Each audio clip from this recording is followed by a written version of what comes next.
Images of evil things are glorified if they are shown in a positive or neutral light. Devils, idols, false gods, false religions, pagans, heretics, schismatics, vices, and grotesque deformity are all evil things. Thus, images of devils, idols, false gods, false religions, pagans, heretics, schismatics, vices, or grotesque deformity shown in a positive or neutral light desecrate a place. However, if these things are not glorified, they do not desecrate a place unless the image is pornographic or immodest. To not be glorified, they must be clearly shown in a negative light, and thus it must be certain they are evil and condemned. For example, a positive or neutral image of Satan, Jupiter, or Venus does not present the devil, false god, or false goddess in a negative light, and thus glorifies and favors it, and hence is idolatrous, formally heretical, blasphemous, and scandalous, and thus desecrates a Catholic place. However, an image of Satan with St. Michael the Archangel stepping on Satan's head is good because it shows Satan in a negative light. Uncensored images of immodesty or pornography always desecrate a place, even when they are shown in a negative light and thus not glorified. For example, an image of an immodest whore being condemned or a naked damned human in hell desecrates a place because it is immodest, even if the whore or damned human is shown in a negative light. To not desecrate the place, the image must be censored. The naked or otherwise immodest parts must be covered or omitted. Under certain circumstances, images against the faith or morals must be kept for evidence or historical purposes. In these cases, the images do not desecrate the place they are contained in, provided the place is hidden from public view, not used for religious purposes, and only accessible by permission. Just like Catholics who become desecrated with formal heresy, formal schism, or idolatry become anathema and thus become non-Catholics. Similarly, Catholic places that become notoriously desecrated with heresy, schism, or idolatry become anathema and thus become non-Catholic places. Quote, "The place also itself was made partaker of the evils of the people," end quote. 2 Maccabees 5:20. It is formal heresy to notoriously desecrate a place with images of immorality because these desecrations publicly and notoriously justify immorality. Just as it is formal heresy to justify adultery by saying it is not a sin or presenting it to the general public as if it is not a sin. It is a mortal sin of immorality to commit a sin of immodesty or fornication. However, it is a formal heresy to believe that immodesty or fornication, which is represented in pornography, is not sinful. Hence, a so-called Catholic who believes that a sin of immorality is not a sin is not only guilty of a sin of immorality, but also guilty of the mortal sin of heresy for denying a moral dogma. Likewise, notorious desecrations by images of immorality, such as images of vice, immodesty, pornography, or grotesque deformity, are formal heresy because it is a bold and notorious declaration to the general public that these immoral things are not sinful even if the desecrator believes they are sinful. And all who support, allow, or do not condemn notorious immoral desecrations are not only immoral, but also formal heretics. All men have the natural law upon their heart, and thus know by instinct that when they willfully look upon immodest or pornographic images, it incites lust in them and tempts them to sin in thought or deed. Hence, looking on immoral images does not help them to hate and avoid immorality, but to love and embrace it. Hence, it is a mortal sin to display immodest or pornographic images. It is also a mortal sin to support or allow the display of immodest or pornographic images. It is also a mortal sin for men to willfully look upon immodest or pornographic images, and they commit an additional mortal sin if they embrace the lustful image in their heart.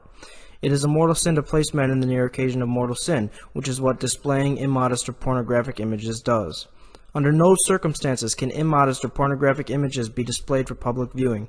Immodest pictures are necessary for medical books, and pornographic images are necessary for evidence against offenders, but in both cases such images must be private and access limited only to those who need to see them.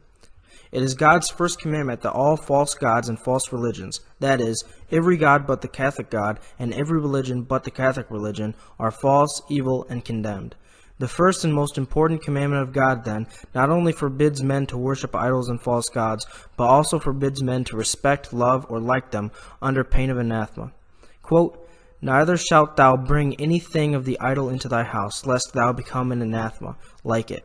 Thou shalt detest it as dung, and thou shalt utterly abhor it as uncleanness and filth, because it is an anathema." End quote. Deuteronomy 7:22. Hence, Any baptized person who promotes or allows the glorification of idols, false gods, or false religions is a formal heretic or idolater by mixing them with the true God and true religion. Mixing the Catholic God and Catholic religion with false gods and false religions, known as syncretism, applies to apostate Catholics who profess belief in the Catholic God and Catholic religion, but also glorify false gods and false religions by respecting, honoring, loving, or at least liking them. To obey the first commandment, then, God's chosen people must disrespect, hate, and condemn all idols, false gods, and false religions, and must denounce idolaters. If they do not, then they are idolaters themselves, even if they do not believe in the idol, false god, or false religion. Pope St. Gregory the Great, quote, "He who does not correct things that should be cut off commits them," end quote. The work of a true Catholic evangelist, such as St. Patrick, is to condemn false gods and false religions and to preach the true God and true religion. And he is to instruct his converts to denounce and destroy their idols, their false gods, and replace them with the true God and true saints. This is what St. Patrick did when by God's grace he converted many pagan Irishmen. And St. Patrick practiced what he preached by not having any idols or immodesty in his church or any place under his control. But what would have been the reaction of St. Patrick's converts if his church had been desecrated with idols and immodesty, the very things he preached against? As soon as they entered St. Patrick's church and saw idols and immodesty, they would have denounced him as a liar and hypocrite and walked out of his church.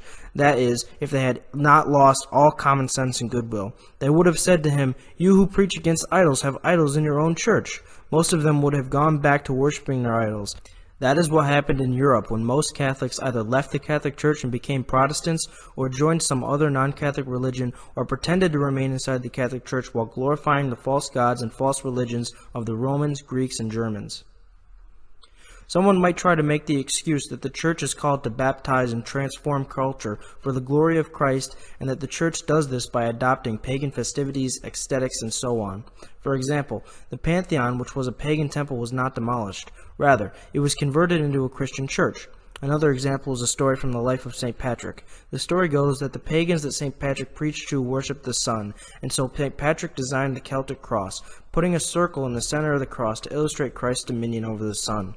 But these examples do not excuse the desecrations covered in this video, because the desecrations in this video are not Christianization of pagan festivities or aesthetics and so on.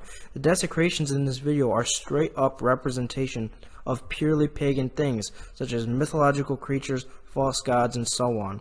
Anyone who makes the argument that the desecrations of mythological creatures and false gods are simply more examples of Christians doing the same type of idea as when the Pantheon was made a church or when St. Patrick created the Celtic cross are unwittingly condemning all the saints who destroyed idols completely. For example, St. Benedict, who destroyed an image of Apollo at Monte Cassino. The people who try to use this argument would have to say that St. Benedict shouldn't have destroyed the image of Apollo because he could have just appropriated the idol for Christian use. Even the false traditionalist heretics Taylor Marshall and Timothy Flanders were able to understand this distinction. We're talking about a carved statue of a naked woman that shows her nipples and shows like a kind of the bloody baby inside of her, called Mother Earth, Pachamama, in which incense is burned before and it's processed. That's not just an indigenous symbol. You know, you can't say, well, when the Greeks were worshiping Aphrodite, it was just kind of like a symbol of love. You know, it's kind of like little kids giving Valentines to each other on February 14th. They're just like, will you be my Valentine? That's what Aphrodite meant. No, Aphrodite didn't mean that. She was the goddess of love and lust and sex and all kinds of crazy stuff. She was a fertility goddess as well. And we Christians, you know, you don't go to a Greek Orthodox church and they're like, and here is our indigenous statue of Aphrodite. Right. Never seen that in the Greek Orthodox church. I've never seen it in the Orthodox church, no. To their credit. Yes. I'm trying to get at what makes the difference, when we said substantial or accidental, and I think the difference is the cultist, the cult, the rite, the cult, the religious rite itself that is offered to the symbol itself, representing an actual being, and the fact that Pachamama was and is worshipped as a goddess. There should be no symbol associated with her that is incorporated into Christian word. That should be destroyed. Yes. So if there's anything that has a cultus, a religious rite that is offered to that thing or associated with that thing, that is the thing that must be thrown out from culture if they are to be converted. Whereas accidental features, which are languages and different customs of architecture or music and different things of that nature, those are not, you don't pay cult to those things. You don't pay cult to the architectural rendering of this particular design. That's not something that there's a religious rite associated with giving this cult to something that symbolizes a being. It's an inanimate thing. I guess maybe the difference is also it's an inanimate. It's not ever thought to be supernatural in terms of an actual being or personal, some sort of personal connection. So that's what I see as the difference, trying to get at that. I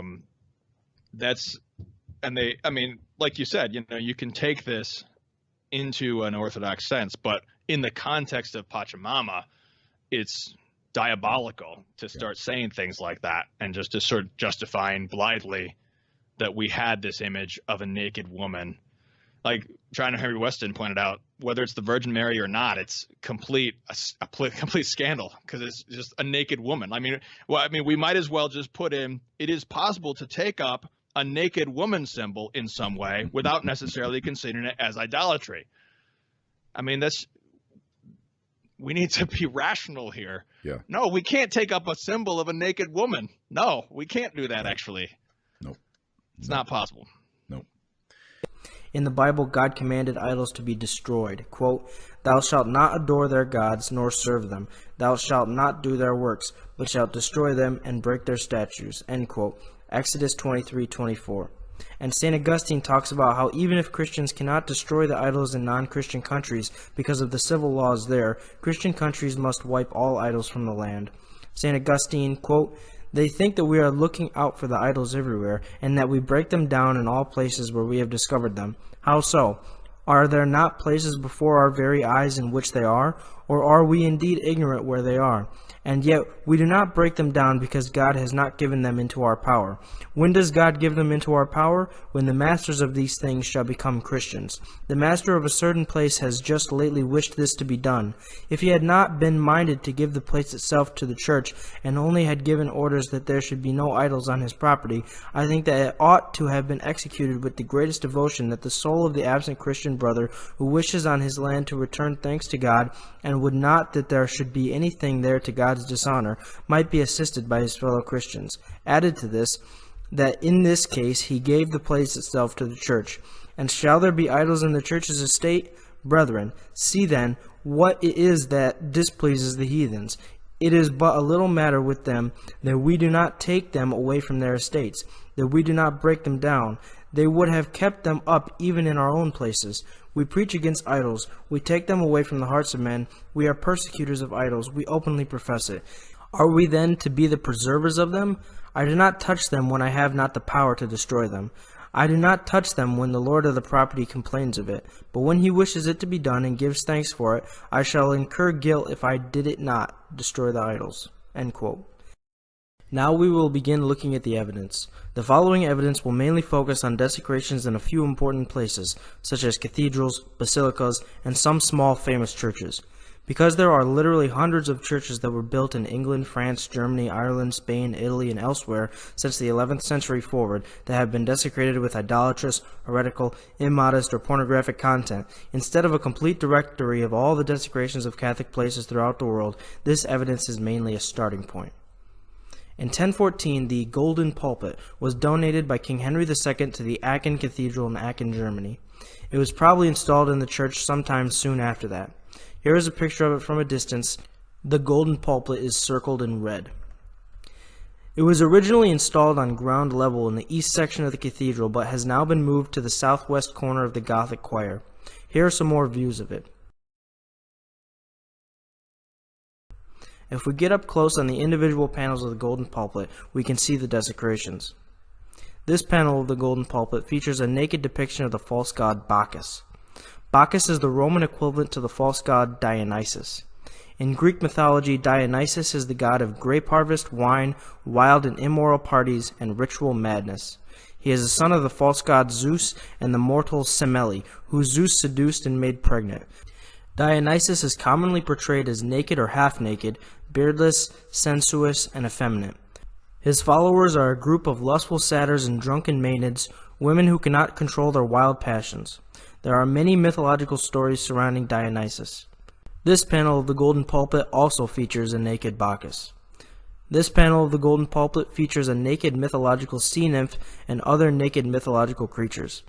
In Greek mythology, a nymph is a female spirit that animates nature. There are several types of nymphs: water nymphs, plant nymphs, underworld nymphs, celestial nymphs, and land nymphs. They are often depicted as almost naked and as beautiful girls who love to dance and sing and are known to follow and serve certain false gods such as Dionysus and Pan and the false goddess Diana. They were also the targets of several attempted rapes, notably by the false gods Pan and Apollo. Mythological creatures are evil because they are part of the false religions of mythology.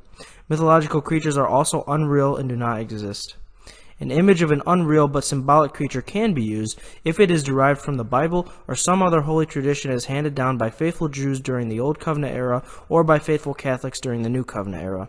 For example, the holy prophet Ezekiel's glorious vision of God and angels by the river Chobar, as recorded in Ezekiel chapters 1 and 10, may be real, as most believe, or religiously symbolic. It is good, then, to show an image of his vision because it is real or because it is unreal but religiously symbolic. The Catholic Church symbolically applies part of Ezekiel's vision to the authors of the four Gospels, Saints Matthew, Mark, Luke, and John, by displaying one of them with human features and three with animal features. Unreal but symbolic images of the beasts mentioned in the book of the Apocalypse are good, as long as they are faithful to the biblical description and hence do not deviate into images described by false religions such as mythology. But the idea of a sea nymph is taken directly from the mythology of false pagan religions, not from the true religion of Christianity. Not to mention that these creatures are naked and immodest. I continue with our examination of the golden pulpit in the Aachen Cathedral.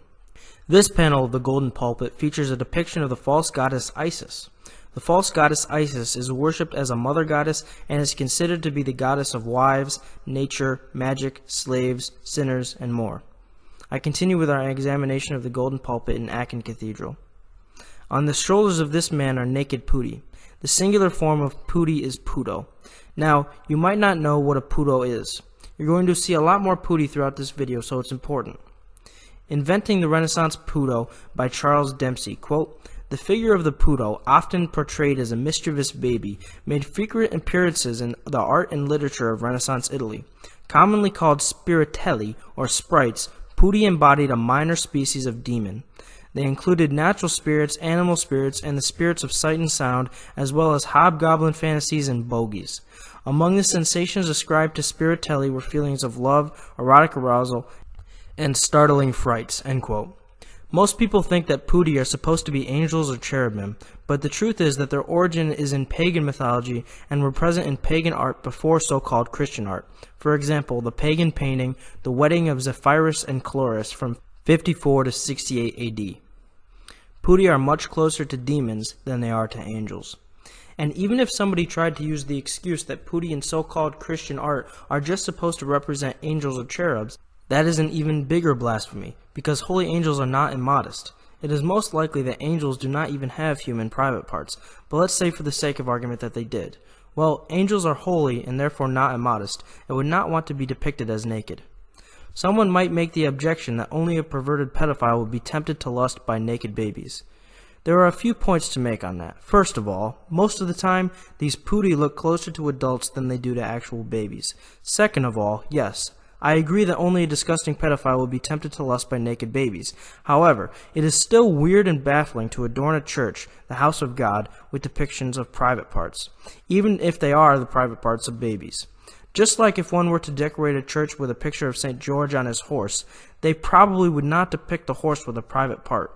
Nobody except for disgusting perverts would be tempted to lust by the private part of a horse, but it would still be weird and disrespectful to decorate a church with private parts. Now, someone might say that the churchgoers at the Aachen Cathedral might not ever actually get a close-up view of the golden pulpit, While that may be true, I find it incredibly hard to believe that anyone who said Mass at the Anglican Cathedral on a regular basis would never notice the desecrations, or anyone else who frequented the church more often than Sunday Mass. In 1049, Peter Damian wrote about how rampant sodomy was in his day. Peter Damian, quote, "In our region a certain abominable and most shameful vice has developed. The befouling cancer of sodomy is, in fact, spreading so through the clergy, or rather like a savage beast, is raging with such shameless abandon through the flock of Christ." End quote. As a side note, Peter Damian was a heretic for other reasons that do not fall within the scope of this video. In the days of Peter Damian in the 11th century, almost every priest in Milan and all the apparent office holders were guilty of simony. Peter Damian, acting as papal legate, had the simoniacs abjure. He then reinstated the so-called office holders to their offices if they were worthy. Simony was so rampant in all of Italy in the days of Peter Damian that only a few dioceses were not guilty of it, one of them being the Diocese of Ravenna, in which Gebhard was the archbishop. You can read about all of this in Peter Damian's letter 65 to the Archdeacon Hildebrand, 1059 AD, and his letter 3 to Archbishop Gebhard of Ravenna, 1043 AD. Simony is the buying or selling of ecclesiastical privileges or offices. It is called simony after Simon Magus, who was the first heretic who tried to buy a rank and office in the Catholic Church. As a result, he was denounced by St. Peter and got neither priesthood nor office. Quote, "And when Simon saw that by the imposition of the hands of the apostles the Holy Spirit was given, he offered them money, saying, 'Give me also this power, that on whomsoever I shall lay my hands, he may receive the Holy Spirit.' But Peter said to him, 'Keep thy money to thyself, to perish with thee, because thou hast thought that the gift of God may be purchased with money. Thou hast no part nor lot in this matter, for thy heart is not right in the sight of God.'" End quote. Acts 8:18-21. It is a dogma that simony renders offenders incapable of legally functioning as priests and from legally and validly holding offices, and the simoniacal priest must either repent or be defrocked. Council of Chalcedon, quote, Canon 2. "If any bishop performs an ordination for money and puts the unsaleable grace on sale, and orders for money a bishop, a corpiscus, a presbyter, or a deacon, or some other of those numbered among the clergy, or appoints a manager, a legal officer, or a warden for money, or any other ecclesiastic at all for personal sordid gain, let him who has attempted this and been convicted stand to lose his personal rank, and let the person ordained profit nothing from the ordination or appointment he has bought, but let him be removed from the dignity or responsibility which he got for money. And if anyone appears to have acted even as a go-between in such disgraceful and unlawful dealings, let him too, if he is a cleric, be demoted from his personal rank, and if he is a lay person or a monk, let him be anathematized." End quote. A convicted person's removal from office does not mean the person had the office, but only that he can now be formally deposed from office. The dogma is that simony renders one automatically incapable of holding an office in the Catholic Church. Hence, as soon as it is certain that a so-called office holder obtained an office by simony, he can then be juridically sentenced and deposed for the common good. The sentence and deposition would be declaratory in nature, and if an office holder becomes guilty of simony, he automatically loses his office, and a priest guilty of simony cannot legally function as a priest and must either repent or be defrocked. In 1059, Peter Damian condemned the clergy for sins of fornication. He also condemned those who ignored or those who did not condemn the clergy who fornicated. Peter Damian, quote, "Recently, as I conversed with several bishops by authority of your majesty, I sought to bar the door of their loins and tried, as it were, to apply safeguards of chastity to their priestly genitals. But this is a sect for which no one has a good thing to say. They had no fear of being punished by a synodal decree for practicing this vice of impurity.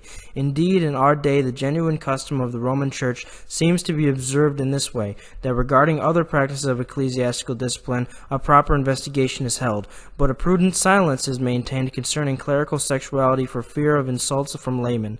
But this is something that badly needs correction, so that precisely what all the people are complaining about should not be hushed up in council by the leaders of the Church. For indeed, if this evil were secret, silence could perhaps somehow be condoned. But what a criminal situation. Shamelessly, this epidemic has been so audaciously revealed that everyone knows the houses of prostitution, the names of the mistresses, the fathers-in-law and mothers-in-law, brothers, and other close relatives. And lest anything be lacking in these assertions, they give evidence of messengers running to and fro, of sending of presents, of the jokes they laughed at, and of their private conversations. And lastly, to remove all doubt, you have the obvious pregnancies and the squalling babies. Therefore, because of the ignominy involved, I do not see how something that is everywhere publicly discussed can be suppressed by the synod, so that not only the offenders be properly branded with infamy, but also that those whose duty is to punish them be found guilty. For we indeed punish acts of impurity performed by priests in the lower ranks, but with bishops we pay our reverence with silent toleration, which is totally absurd. The crime of adultery is committed by eminent people must be harshly punished. He who fails to correct when it is possible for him to do so makes himself guilty of the other's fault." End quote. Sexual scandals involving priests and bishop goes back much farther than you think. It did not start with the Vatican II Church, and it did not even start with the build-up to the Vatican II Church in the mid to late 1800s. It started much, much earlier than that, all the way back to the 11th century when the devil was unbound. The Saint Sernin Basilica in Toulouse, France was constructed between 1080 and 1120. Here are the desecrations. Here is a naked demon clawing a naked man. Here is an immodest representation of Adam and Eve. Some might say that naked art is permissible if it is representing something that was naked in fact, such as Adam and Eve. This is false. When the word naked is used in the Bible or other written sources to mean totally or otherwise immodestly naked, such images must not be copied in art without censoring the immodest parts. For example, even though the Bible teaches that Adam and Eve were created totally naked and that Noah, when drunk, was totally naked, images of such must not be made unless the immodest parts are censored. An artist can use a tree branch to block the private parts of Adam and Eve, or a piece of furniture to block the private parts of Noah. The same applies to rapes. Even though the Bible teaches that Jacob's daughter Dinah was raped, images of such must not be made unless the immodest parts are censored. One does not need to see all the immodest and pornographic details, but just enough to know that a rape occurred. The same applies to crimes of sodomy mentioned in the Bible. Here is a sphinx man squatting over a monster. In mythology, a sphinx is a creature with the body of a lion and the head of a human. Greek mythology portrays the sphinx with the wings of a bird and the breasts and head of a woman.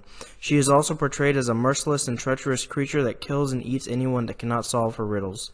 Egyptian and Persian mythology often portray the sphinx with the head of a benevolent man and place him in front of doorways for protection. A sphinx is part of the false religions of mythology. Here is a twisted dog-like creature.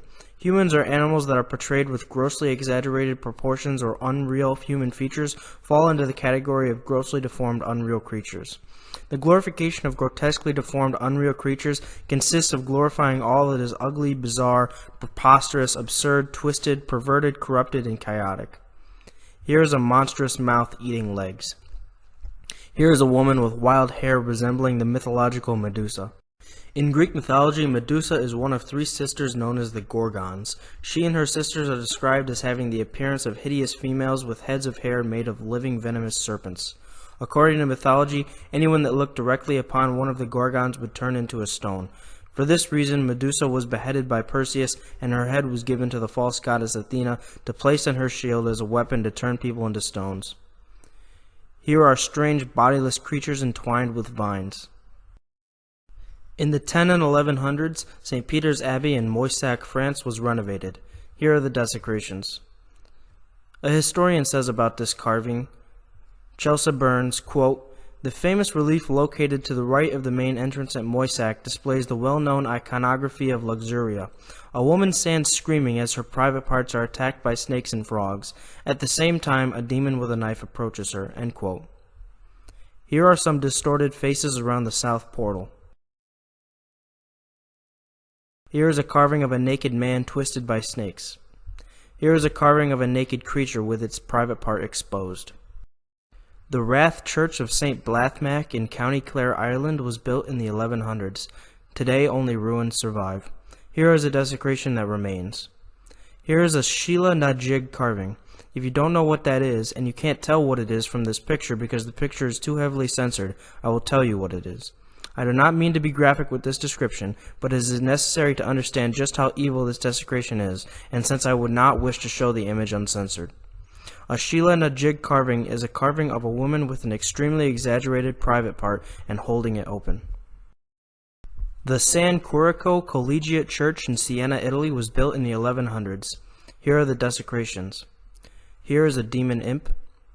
Here are two naked mermaids.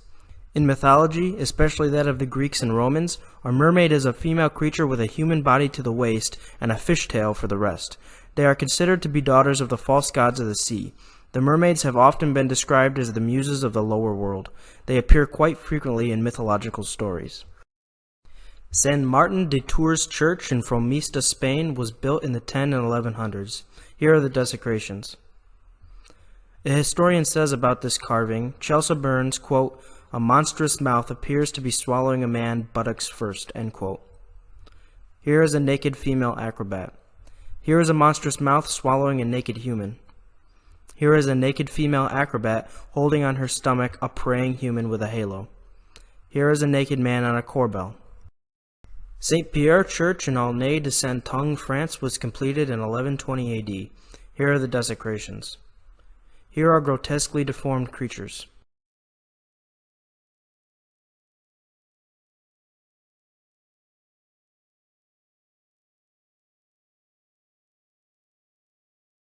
Here is a mythological centaur. In Greek mythology, the centaurs are the children of the man Centaurus, a deformed bastard of an adulterous relationship. Due to his deformity, he took refuge in the mountains and mated with the Magnesian mares. Hence, their offspring were half human and half horse. Additions to the Cluny Abbey in Cluny, France were completed in 1120. It was during the last renovation that the desecrations took place. Although there are no photographs of the desecrations, we have the descriptions taken from a letter written by Bernard of Clairvaux in 1125. Now, this letter of Bernard has some erroneous and/or heretical statements that need to be refuted, so I will add my commentary throughout the quote. Bernard of Clairvaux, quote, "I shall say nothing about the soaring heights and extravagant lengths and unnecessary widths of the churches, nothing about their expensive decorations and their novel images, which catch the attention of those who go in to pray and dry up their devotion." My commentary.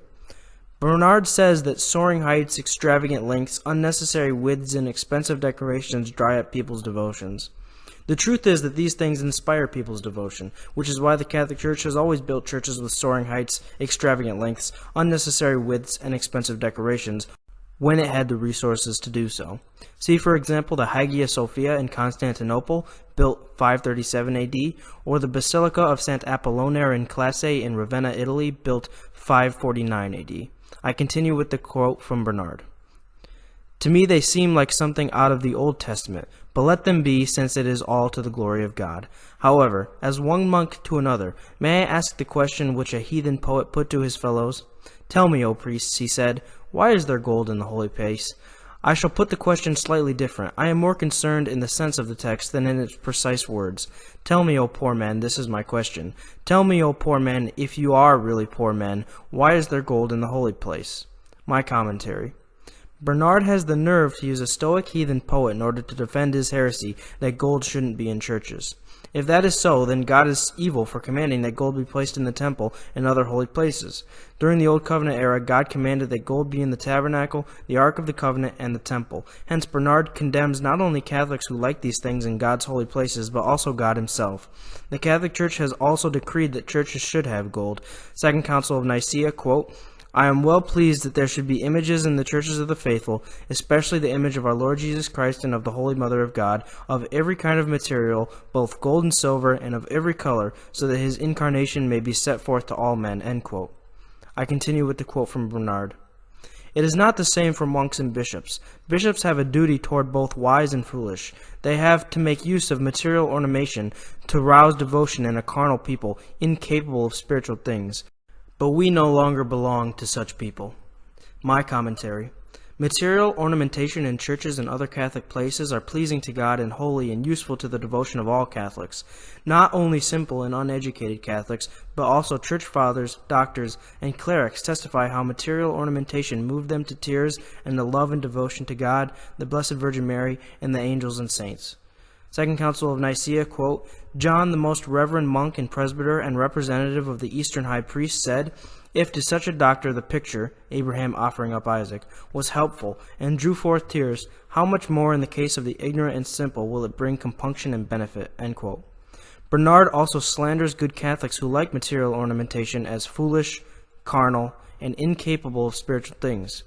Bernard was also a schismatic for saying that he does not belong to good Catholics who like material ornamentation in Catholic places because he believed they are not spiritual, or at least not as spiritual as he is. I continue with the quote from Bernard. "For the sake of Christ we have abandoned all the world holds valuable and attractive. All that is beautiful in sight and sound and scent we have left behind. All that is pleasant to taste and touch. To win Christ we have reckoned bodily enjoyments as dung." My commentary. Bernard was a Stoic and abhorred most of the material world. He abhorred material things that bring joy to the senses. This is not the attitude that Christians should have. To be clear, the devil and evil men produce sin, which includes evil passions, the immoderation of good passions, and good passions embraced for sinful reasons. Because of this, Catholics must suffer, be sorrowful, and do penance for their own sins and the sins of others.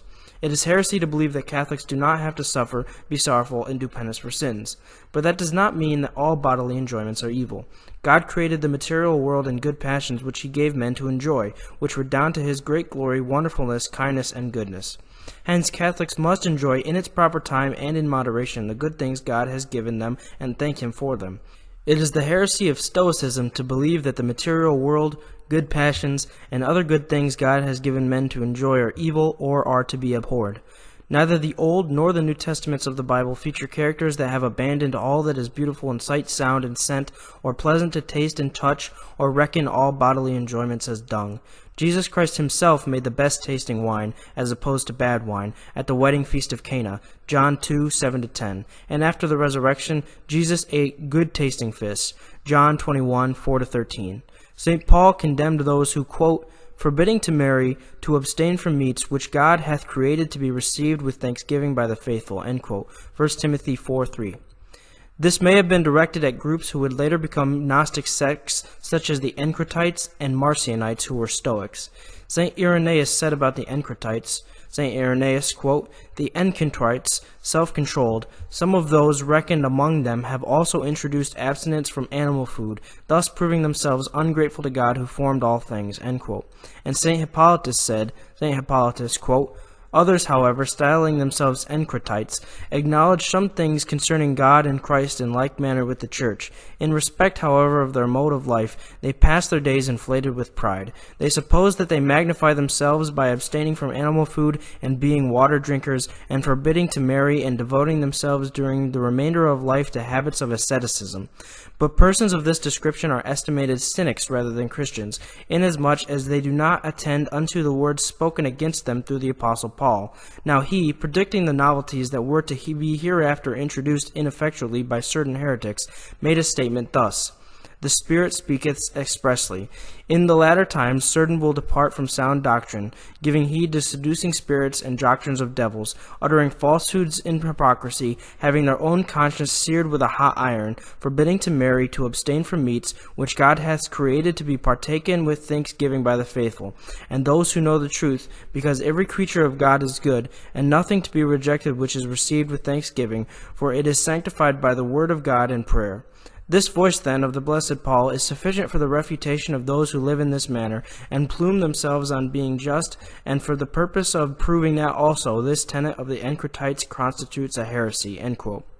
Even though Bernard did not forbid to marry or abstain from meats like the Encratites did, his teaching that Christians should abandon all that is beautiful in sight, sound, and scent, or pleasant to taste and touch, and reckon all bodily enjoyments as dung, is in the same spirit as those who forbade marriage and abstained from meats, because Bernard thought that we should abhor things which God hath created to be received with thanksgiving by the faithful. As St. Irenaeus says, Bernard proved himself ungrateful to God, who formed all things. And as St. Hippolytus said, Bernard passed his days inflated with pride and was a cynic rather than a Christian. The good things of the material world are not wicked, but the wicked works of evildoers are what makes the world evil. Therefore, when the Bible says that this world is evil and to be hated, it means the evil ways of the world and not the world itself, not the material things of this world that are good. Bernard's teaching that Christians should abandon all that is beautiful in sight, sound, and scent, or pleasant to taste and touch, and reckon all bodily enjoyments as dung, is both erroneous and heretical. I continue with the quote from Bernard. Therefore I ask you, can it be our own devotion we are trying to excite with such display, or is the purpose of it to win the admiration of fools and the offering of simple folk? Living among Gentiles as we do, it seems that we now follow their example and do service to their idols. My commentary. Bernard again slanders good Catholics who like material ornamentation by calling them fools and simple folk. By calling good Catholics fools, it is Bernard who is the true fool. By calling good Catholics simple folks, implying they are stupid, it is Bernard who is truly stupid. He also calls material ornamentation idols. He is therefore anathematized by the Holy Catholic Church. Second Council of Nicaea, quote, "The Holy Synod cried out, so we all believe, we are all so minded. We all give our consent and have signed. This is the faith of the apostles, this is the faith of the Orthodox, this is the faith which hath made firm the whole world. Anathema to those who call the sacred images idols." End quote. I continue with the quote from Bernard. Let me speak plainly. It is for no useful purpose that we do it but to attract gifts. You want to know how? Listen to the marvels of it all. It is possible to spend money in such a way that it increases.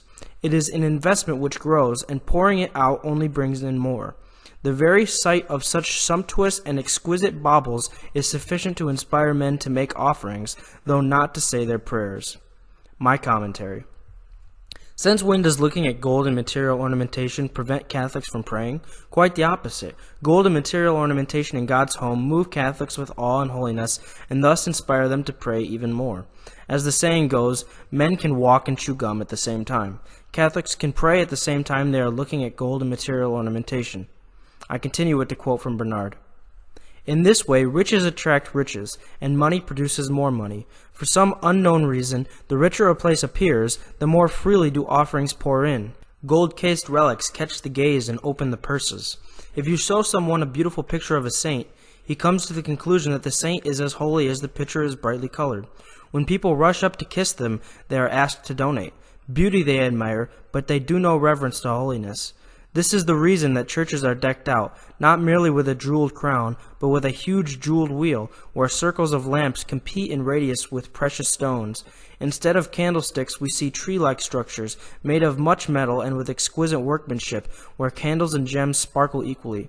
Do you think such appurtenances are meant to stir penitents to compunction, or rather to make sightseers agog? O vanity of vanities, whose vanity is rivaled only by its insanity. My commentary. According to Bernard, it is vanity, greed, and insanity to adorn God's churches with gold, material ornamentation, and other expensive, glorious things. Now, if the clerics had these expensive things in their private chambers but not in their churches, then one could say that they were greedy. But these clerics have put God first by having these expensive, glorious things in their churches for all to share and see in common. How is this greedy? Churches belong not just to the clerics, but also to the laymen who belong to the church and help adorn it. Bernard also condemns the generosity of Catholics who give donations to churches because these churches are glorious and worthy of God. And he made a rash judgment and committed the mortal sin of calumny by presuming the clerics who accept this money are greedy and thus do not spend it for the glory of God, the propagation of the Catholic faith, the spread of the temporal kingdom of God on earth, to feed the poor, and for their own upkeep. Now, some clerics may be greedy, but that has nothing to do with the amount of money they receive from Catholics, but how they spend it.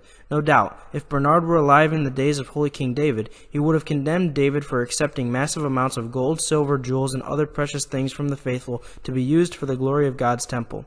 I continue with the quote from Bernard.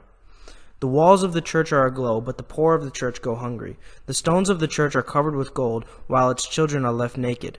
The food of the poor is taken to feed the eyes of the rich, and amusement is provided for the curious, while the needy have not even the necessities of life.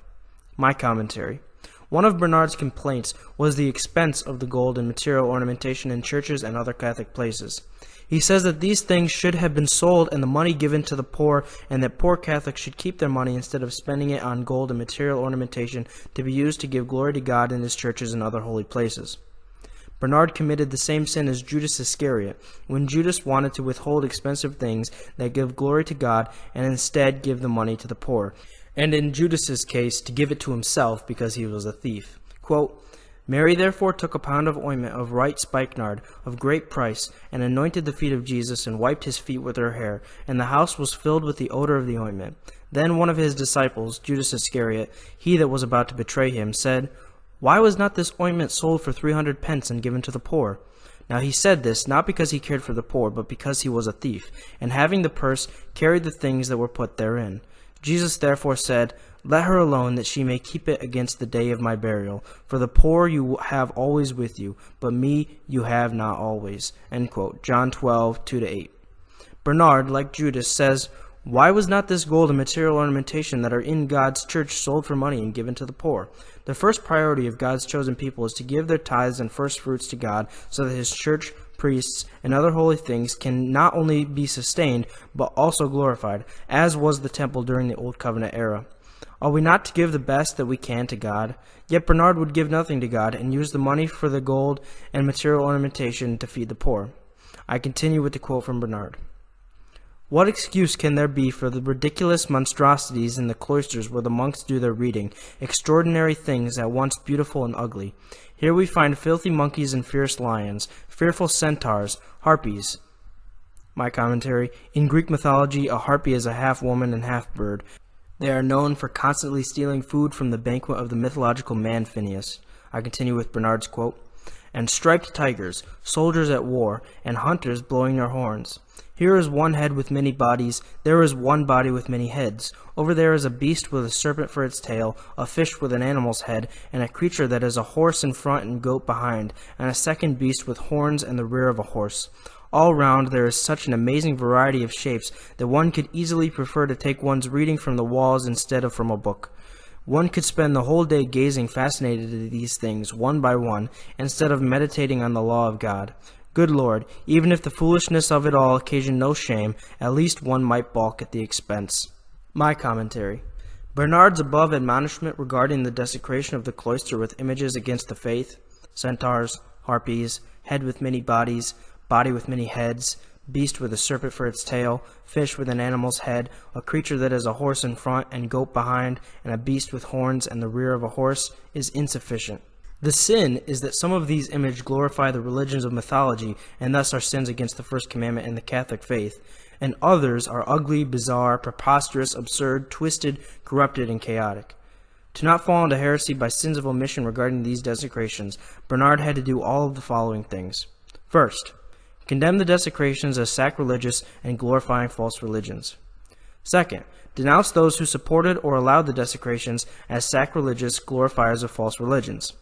Third, condemn the cloister as desecrated and thus unusable. Fourth, remove himself from being in religious communion with those who supported or allowed the desecrations. Instead, he did none of these things, and thus, by sins of omission and sins of association for remaining in religious communion with them, Bernard shared equally in the guilt of the desecrators and those who supported or allowed the desecrations. Bernard was also an idolater and glorifier of immorality by sins of omission, association, and commission for preaching sermons from the Aachen Cathedral pulpit which contained images against the faith and morals, as we have already seen the golden pulpit desecrations earlier in this video. Catholic Encyclopedia quote, "The beautiful pulpit in the cathedral at Aachen. Bernard preached from this pulpit," end quote. Bernard did not condemn the desecrations of false gods, false religions, immodesty, pornography, and grotesque deformity. He only criticized them. But he did condemn good things that were not evil, including but not limited to 1. Things that are beautiful in sight, sound, and scent, and things pleasant to taste and touch and bodily enjoyments. 2. Gold and material ornamentation in churches. 3. Soaring ceilings, extravagant lengths, unnecessary widths, and expensive decorations in churches. And 4. The generosity of Catholics.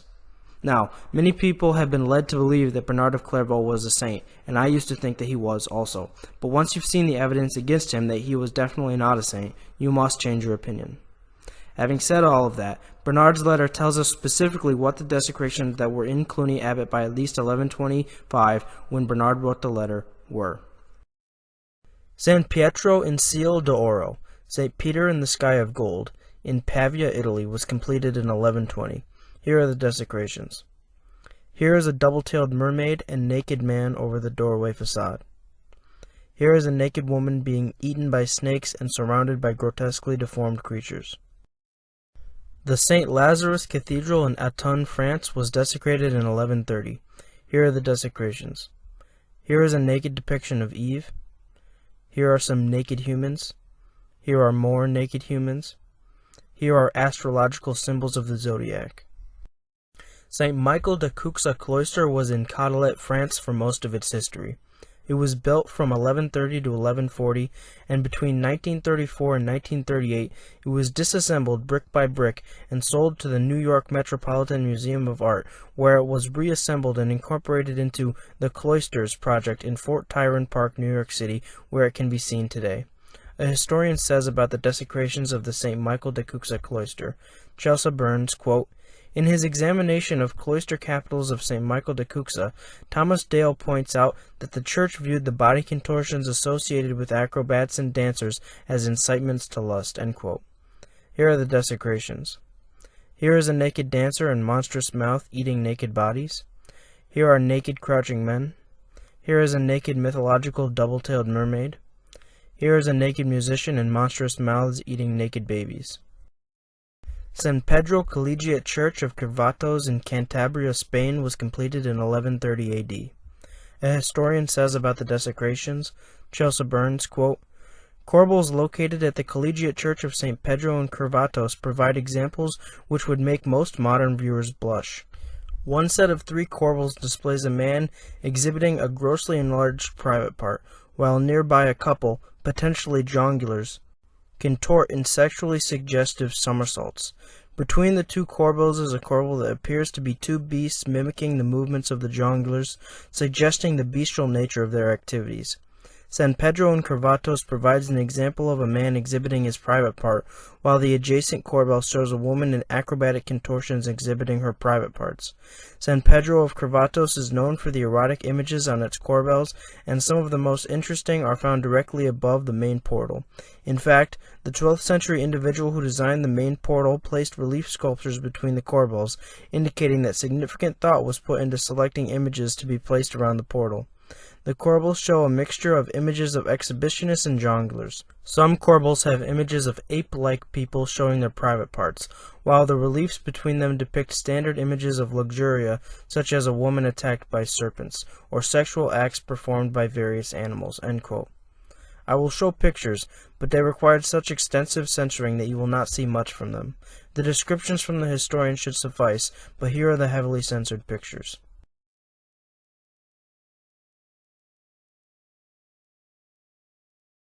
St. Peter the Apostle Cathedral in Jaca, Spain was completed in 1130. Here are the desecrations. Here is a multi-headed man and a strange animal. Here is the sacrifice of Isaac. Isaac is completely naked.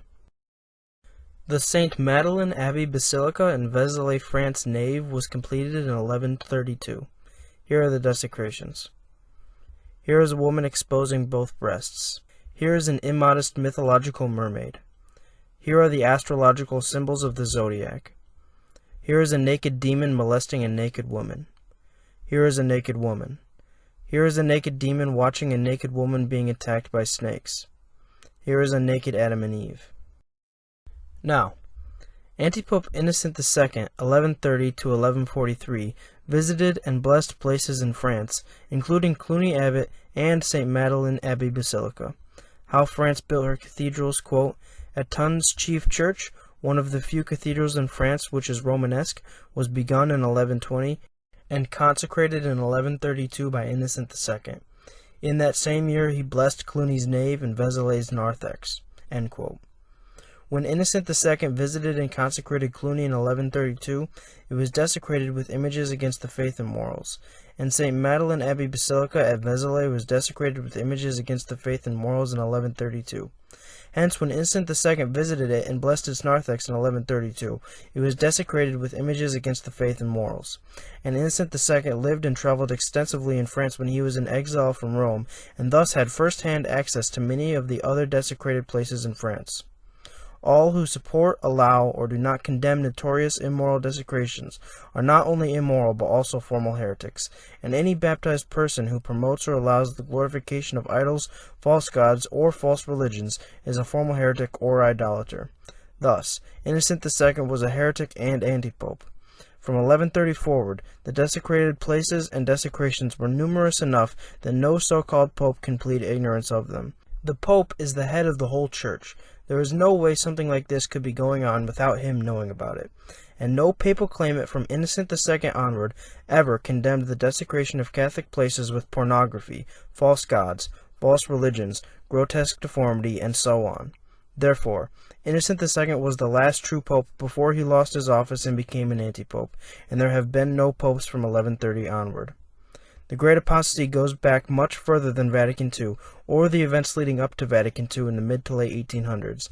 It goes all the way back to 1033 when the devil was unchained and began to repaganize the world. The Puerta de las Platerías facade at the south entrance of Santiago de Compostela Cathedral in Galicia, Spain was completed in 1135. Here are the desecrations. Here is a naked Adam and Eve. Here is a man exhibiting his private part. Here is a woman exhibiting her private parts. Here is a centaur. Here is an immodest mermaid. St. Mary and St. David Church in Kilpeck, Britain was completed around 1140 AD. Here are the desecrations. Here is an Egyptian sphinx. Here is a Sheila na jig. Here is a grotesquely deformed creature. Here are some grotesquely deformed unreal creatures. Here are some grotesquely deformed faces. Here are some grotesquely deformed and demonic-looking creatures. The western extension of St. Denis Abbey Basilica in Paris, France, was renovated in 1140. Here are the desecrations. Here are the astrological symbols of the zodiac. Here is the false god Janus. In Roman mythology, Janus is the god of beginnings, transitions, gates, doors, passages, endings, and time. He is always depicted as having two faces, one looking to the future and one to the past.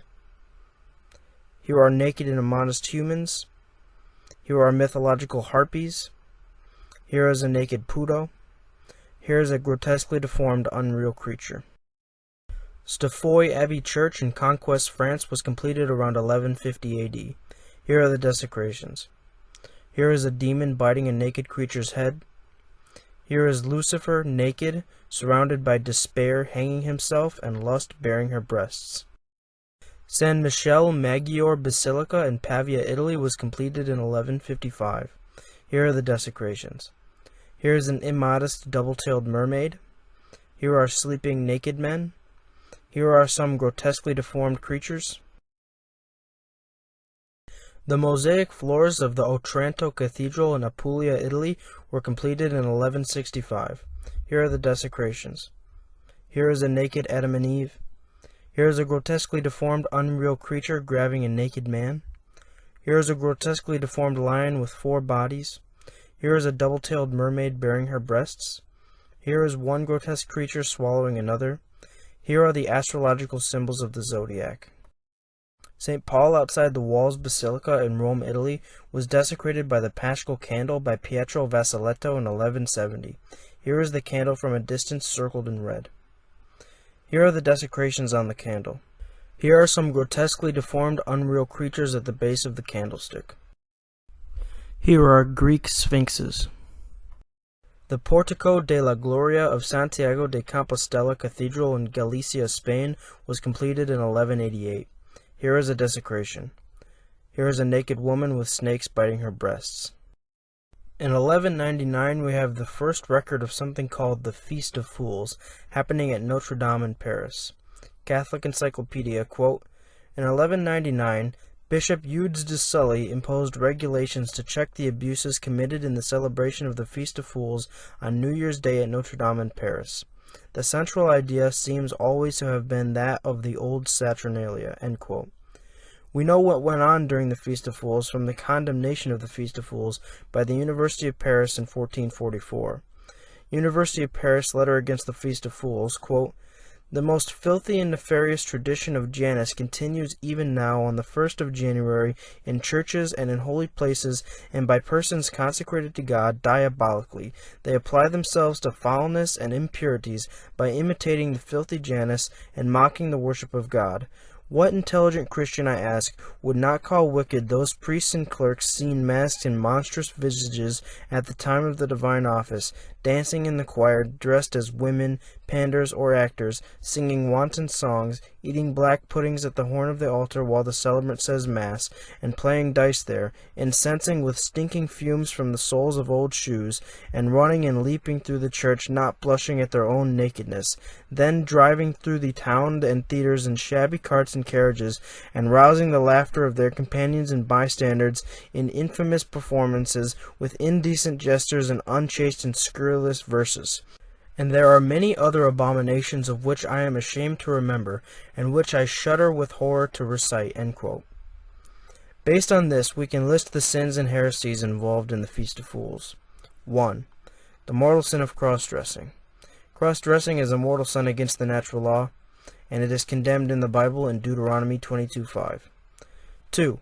The mortal sin of sacrilege. The fact that these sins are being committed in a church is by itself sacrilege. By using stinky old shoes as a censer is also sacrilege for the following reason. The purpose of burning incense is to create an air of holiness with a sweet smell. Obviously, the spirit behind incensing with a stinky shoe is to mock the rites that incense with a sweet aroma. Mocking holy things is sacrilege. 3. The mortal sin of nakedness. It is not a mortal sin to be naked, of course, but it is a mortal sin to purposefully be naked in front of others, and especially inside of a church. 4. The idolatry of participating in the remnant of a pagan ritual. It is a mortal sin to participate in the rites of any non-Catholic religion. It is idolatry to participate in the rites of idolaters. The condemnation of the Feast of Fools by the University of Paris also mentions that the participants, quote, imitated the filthy Janus, end quote. I am not sure specifically exactly what imitation of Janus means, but the imitation of a false god smacks of idolatry, sacrilege, and blasphemy in any case. 5. The heresy of glorifying immorality. It is not heresy to commit a sin of immorality, but it is heresy to glorify immorality. For example, if a person committed adultery, they committed a mortal sin. But if a person committed adultery and then celebrated their act of adultery by saying that adultery is not a sin, they have committed heresy. The people who participated in the Feast of Fools didn't merely commit these mortal sins of immorality, they also celebrated their acts of immorality, and therefore they are guilty of the heresy of glorifying immorality. The Feast of Fools will be discussed more later in the video.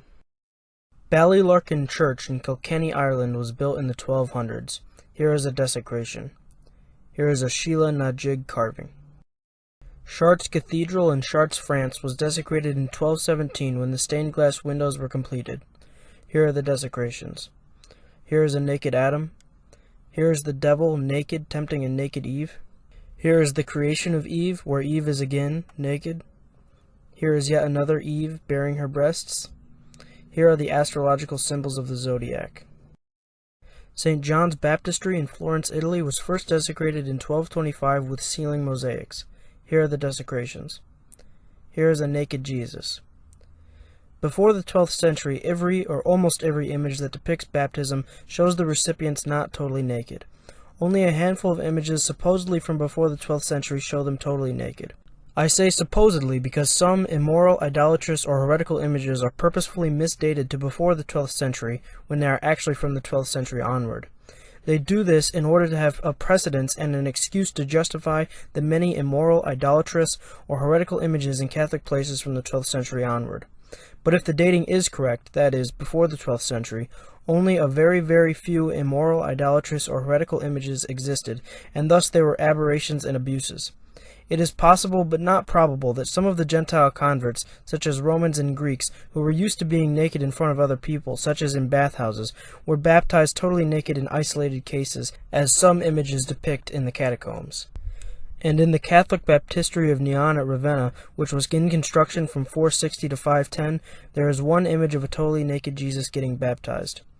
It is said that this immoral image was in the baptistery when it was constructed, but the date of this immoral image is highly suspect of originating at a much later date when all the evidence is considered. But if the dates are correct regarding these very, very few exceptions, they would have been aberrations and abuses and not an accepted practice of the Catholic Church's bishops and priests at the time. Hence, it would have been quickly stopped, as there is a great mass of evidence that affirms that baptismal recipients were not totally naked when baptized. This is also affirmed by the natural law. Naked Baptism in the Early Church, The Rhetoric and the Reality by Laurie Guy, quote, This article has shown that the assumption that it was standard practice for baptismal candidates, including women candidates, to be stark naked at the point of their baptism cannot be upheld. Such practice of totally naked baptism may have occurred from time to time and in the odd location. Normally, however, the depth of concern about the need to use male clergy in the baptismal process and the deep sense of wrongness of male viewing of female nakedness will have stopped any widespread practice of total stripping. However, baptism was in the category of the most profound of human experiences alongside that of birth and death itself. Only the language of nakedness came to be deemed adequate to match the dramatic ritual of baptism and to express the radicalism of the change depicted in that ritual." End quote. However, from the beginning of the Great Apostasy, which began in the 12th century, totally naked images progressively appeared in churches, other holy places, tombs, and religious books, which included images of totally naked baptismal recipients, and were promoted or at least allowed by most bishops and priests. Continuing with the desecrations in St. John's Baptistery in Florence, Italy. Here is a naked Adam and Eve. Here are two naked humans. Here are naked humans in hell. St. Peter's Cathedral in Exeter, Britain was desecrated in 1230. Here are the desecrations. Here are some grotesquely deformed misericord carvings. Here is a green man. The green man is a representation of a human or monster head surrounded by or composed of leaves. He is often identifiable by the vines being vomited out of his mouth. The name Green Man actually originated in the 1930s when a researcher determined that the name was fitting. Before that, the carvings were known as foliate heads, and before that, they were known as the false gods they actually represent. They originated in paganism as gods and spirits of the forest, harvest, and vegetation, as Bacchus and Sylvanus for the Romans, Dionysus and Pan for the Greeks, and as other gods for the English and Germans. Here is a female centaur exposing her breasts. Here is a mermaid exposing her breasts. Here is a grotesquely deformed, unreal human animal creature. Although no longer in existence, there was once a Benedictine monastery attached to St. John Lateran Basilica in Rome, Italy. Now all that remains is the cloister, which was desecrated when it was completed in 1232. Guarding one of the doorways is a pair of 13th century Egyptian sphinxes holding up entrance columns. Also desecrated in the cloister is a carved face of a grotesquely deformed human. St. Andrew Cathedral in Wells, England was desecrated in 1239. Here are the desecrations. Here is a mermaid suckling a wolf. This is especially noteworthy because of the recent reaction some false traditionalists had to an image of a woman suckling a dog. Here is a clip from Taylor Marshall and Timothy Gordon discussing the issue. Did you see the image in this church of the woman nursing the animal, the dog, with her breast? No. Where was that? Oh my goodness. I edited a video that blocks out some of the bad stuff here. Here, let me text it to you. Hold on, I'm going to take it off screen. Let me text it to you real quick, because I know Tim can't see what's on my screen. Tim, check this out, man. I'm doing pretend commentary when I do commentary, because I can't see this. Yeah, check it out. I just sent you an image, Tim. Pull it up on your phone. Tim's first time seeing this. I put a little black let's see box. here. I haven't yet gotten it. Oh, I texted No it to the wrong update yet. person. Oh no, that's embarrassing. You texted it to I your think it went to my wife. mother-in-law? No. Yeah. Here it is. Check it out, Tim. non-Catholic I just mother-in-law? texted it to you. Look at it. Hold on. Here, let me get. Look by the black box. This is horrible. Oh, snap. This is The in hell the is church. What is that thing? It's a woman nursing a dog. On one breast, Oh she my has a gosh. baby. On the other breast, she's nursing a dog. Oh, that's vile. Wow. Here, it's on the screen. It's George Newmeyer found the photo. It's posted in the church. Okay? And it That's says disgusting. everything is connected. And it has a Disgusting. woman, Yeah. an Amazonian woman, and on her right breast, she's nursing a dog. Yeah. And on the left side, she's nursing a baby. Not even anatomically What? plausible. No, that's crazy. Isn't it disgusting? It's vile. What Yeah. is wrong with What these are they people? doing? And why would they are take they pictures of it and put it in a Catholic church? This is I don't know. disgusting. If even false traditionalists like Taylor Marshall and Timothy Gordon can condemn this, surely Sedevacantists should be able to. Here is a grotesquely deformed creature with human and animal features. Here is a grotesquely deformed human with donkey ears. Here is a grotesquely deformed unreal creature. The Benedictine cloister of St. Paul outside the walls was completed in 1241. Here are the desecrations. Here is a naked Adam and Eve over the entrance. Here is a grotesquely deformed human creature. The Cologne Cathedral in Cologne, Germany was desecrated around 1250 by the Shrine of the Three Kings reliquary. Here is the reliquary from a distance circled in red. Here are the desecrations. Here are the false gods Venus, Cupid, and Mars. Venus is the Roman name for the Greek Aphrodite. In Greek mythology, Aphrodite is known as the goddess of love, beauty, pleasure, seduction, prostitution, and fertility. In mythology, Aphrodite was born out of sea foam, and Zeus married her off to the god Hephaestus. She is known for her lustful and adulterous encounters with false gods and men. She became the mother of the Puto Eros after committing adultery with Mars. Cupid is the Roman name for the Greek Eros. In Greek mythology, Eros is the son of Mars and Venus. In mythology and art, the Puto is derived from him. He is also considered the god of love and desire. Besides his mother Venus, Aphrodite, his other main female companion is Psyche, once a mortal princess and later the Greek soul goddess whom he later married. In Roman mythology, Mars is the son of Juno, who became pregnant with him after touching a flower to her stomach. Mars is known as the god of war, second in importance only to the false god Jupiter. Here is the mythological Medusa. Here are Nero and Agrippina, both pagans. Nero is one of the most notorious persecutors of Christianity of all time. Here is Ptolemy, a pagan who lived in the 100s AD and is famous for inventing the Ptolemaic model of the solar system. This carving of Ptolemy was stolen in 1574 and is now at a museum in Vienna, but we know that it was originally on the Shrine of the Three Kings reliquary because Albertus Magnus made mention of it in his writings of 1248. Now, Albertus Magnus, also known as St. Albert the Great, or as he should really be called, Albert the Great Wretch, was not a saint. Albertus Magnus practiced astrology. He even wrote entire volumes on astrology. Here is a small snippet from his writings that illustrate the point. Albertus Magnus, Book of Minerals, quote, "The cause of the power of stones is very obscure, and many natural scientists seem to have held very different opinions about it.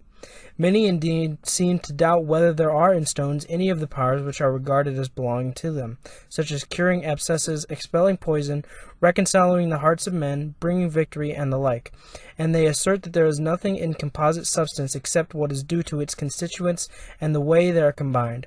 But the opposite is proved most convincingly by experience." End quote. The Speculum Astronomiae and its Enigma by Paula Zambelli, quote, "Albert says, for in man there is a twofold principle of action, namely nature and will. Nature is ruled by the stars. Will, on the other hand, is free. But unless will puts up a concrete defense, it is bound to be influenced by nature and hardened, so that it too, like nature, will be inclined to act according to the motions and the configurations of the stars. This Plato proves with reference to the actions of children who are not yet able to resist nature and the inclination of the stars by means of their free will." End quote. Some astrologers believe that the influence of stars and planets nullifies men's free will, and other astrologers, like Albert, believe it does not. But both are nevertheless astrologers, and thus idolaters for believing that stars and planets can affect men's spiritual inclinations. Regarding astrology, the Bible teaches, quote, "Stand now with thy enchanters, and with the multitude of thy sorceries, in which thou hast labored from thy youth, if so be it may profit thee anything, or if thou mayest become stronger. Thou hast failed in the multitude of thy counsels, let now the astrologers stand and save thee. They that gazed at the stars and counted the months, that from them they might tell the things that shall come to thee. Behold, they are as stubble, fire hath burnt them. They shall not deliver themselves from the power of the flames, there is none that can save thee." End quote. Isaiah 47:12-15. Astrology is also condemned by the Catholic Church. Councils of Toledo 400 and 447, quote, "If anyone holds that astrology and the interpretation of stars ought to be believed, let him be anathema." End quote. The apostate Albertus Magnus was also guilty of idolatry and sinful divination for trying to make a thing that can walk and talk, which some call an automaton and the Jews call a golem. He succeeded to a degree. He was able to make a thing that walked a few steps and talked a few words, but he did not do so by human science, since human science did not have the knowledge and technology to do these things in his day, such as the knowledge and technology to build romats and tape recorders.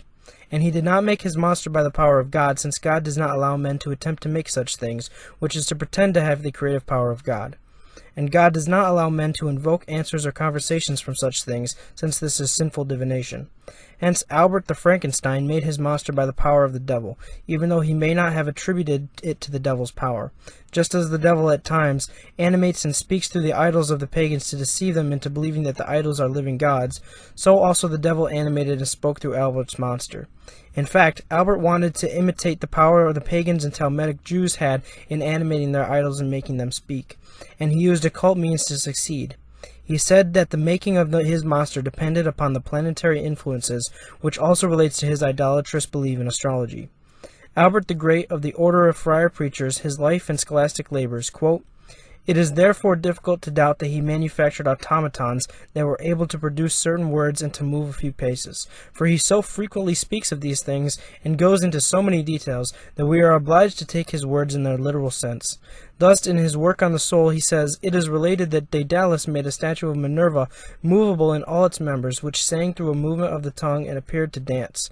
End quote. Roseo della Vita, 1363, quote, "We find that one Albert the Great, a member of the preaching friars, made a metal statue according to the courses of the planets, and gave it such reason that it spoke. Whence, when a friar called on Brother Albert in his cell when he wasn't there, the statue replied. Believing it to be an idol of evil nature, the other friar broke it. When Brother Albert returned, he said many bad things to him, and he said that it had taken 30 years of work to make it, and you won't learn that science in the order of the friars. The friar said, 'Forgive me, I did wrong. What, can't you make another one?' Brother Albert replied that he could not make another for 30,000 years, because the planet has made its course and will not return for that length of time." End quote. Albertus Magnus was cursed with madness and insanity before he died. The history of the Christian Church during the Middle Ages, quote, "Henry of Hervorden relates that when worn with age and labor, he fell into dotage. Siegfried, Archbishop of Mentz, wishing to seek him, knocked at the door of his cell, whereupon Albert answered from within, 'Albert is not here.' 'Of a truth, he is not here,' said the Archbishop, and went away in tears." End quote. After a terrible fire in 1210, reconstruction of the Reims Cathedral in Reims, France was begun immediately, and was mostly completed by the middle of the 13th century, with a few minor additions made later. From the information I have, it was during this reconstruction that the cathedral was desecrated. Here are the desecrations. Here are some examples of grotesque deformity. St. John Baptistry in Pisa, Italy was desecrated in 1260. Here are the desecrations. Here is a completely naked Hercules. Hercules is the Roman version of the Greek Heracles. In Greek mythology, Heracles is a divine hero who was later made a god. He is the son of the false god Zeus and the mortal Alcmene. He is considered to be one of the greatest of the Greek heroes, known for his extraordinary strength, fearlessness, and wit. Some of his most famous stories involve his fight with the Nemean lion and his wrestling with the giant Antaeus. St. Mark's Basilica in Venice, Italy was first desecrated, on both the outside and inside, in the 13th century. The basilica's main portal of the west facade was desecrated in the early 13th century. Also in the 13th century, in 1267, several prominent bas-relief panels were added to the front of the facade. On the interior, in the narthex of the western entrance, can be seen what is sometimes called the Creation Dome, a series of mosaics. Many of the basilica's mosaics are usually listed as having been commissioned in the 13th century. The Webb Gallery of Art affixes the more precise time frame of 1215 to 1235 to the Creation Dome mosaics. Here are the desecrations. Here is a naked woman getting her breasts eaten by snakes. Here is a completely naked man. Here is a naked Hercules. Here again is a naked Hercules. Here are some naked Adam and Eves. Here is another naked Adam and Eve. Here is a naked Noah. God cursed Ham's son Canaan and Canaan's posterity because Ham and Canaan did not cover up their father Noah's nakedness, but instead looked upon it. Genesis 9:22-25. The desecrators have committed the same sin, and even worse, by publicly exposing the nakedness of Noah in their art. Not only do these desecrators mock the nakedness of Noah and leave it uncovered, but they take it outside in public for all to see and gaze upon day after day, year after year. Not even Ham and Canaan did this. To do this, they would have had to drag the naked Noah out of his tent and place him in the public square, as desecrators have done. Consequently, people who support or allow naked or immodest images of Noah are much more cursed than Ham and Canaan. Not only are they guilty of mortal sins of immodesty and formal heresy for supporting or allowing public images of nakedness or other forms of immodesty, but they are also guilty of blasphemy and sacrilege for denigrating and debasing a holy man. The marble pulpit of Santa Maria Assunta Cathedral in Siena, Italy was carved by Nicola Pisano and was erected in 1268. Here it is from a distance circled in red. Here are the desecrations. Here are completely naked boys. Here is a naked Jesus. Here are completely naked humans. The west central tympanum of the Saint Etienne Cathedral in Bourges, France was completed in 1275. Here are the desecrations. Here are some of the completely naked demons, men, and women. The north entrance of the ruined cathedral in Rouen, France was finished in 1285. Here are the desecrations. Here are a few examples of the grotesquely deformed unreal creatures. Here is an immodest mermaid. Here is a naked Adam and Eve. Here is a centaur. In 1291, Jacopo Torridi desecrated St. Mary Major Basilica in Rome, Italy, by adding a river with naked putti in his Coronation of the Virgin apse mosaic. Here are the pictures.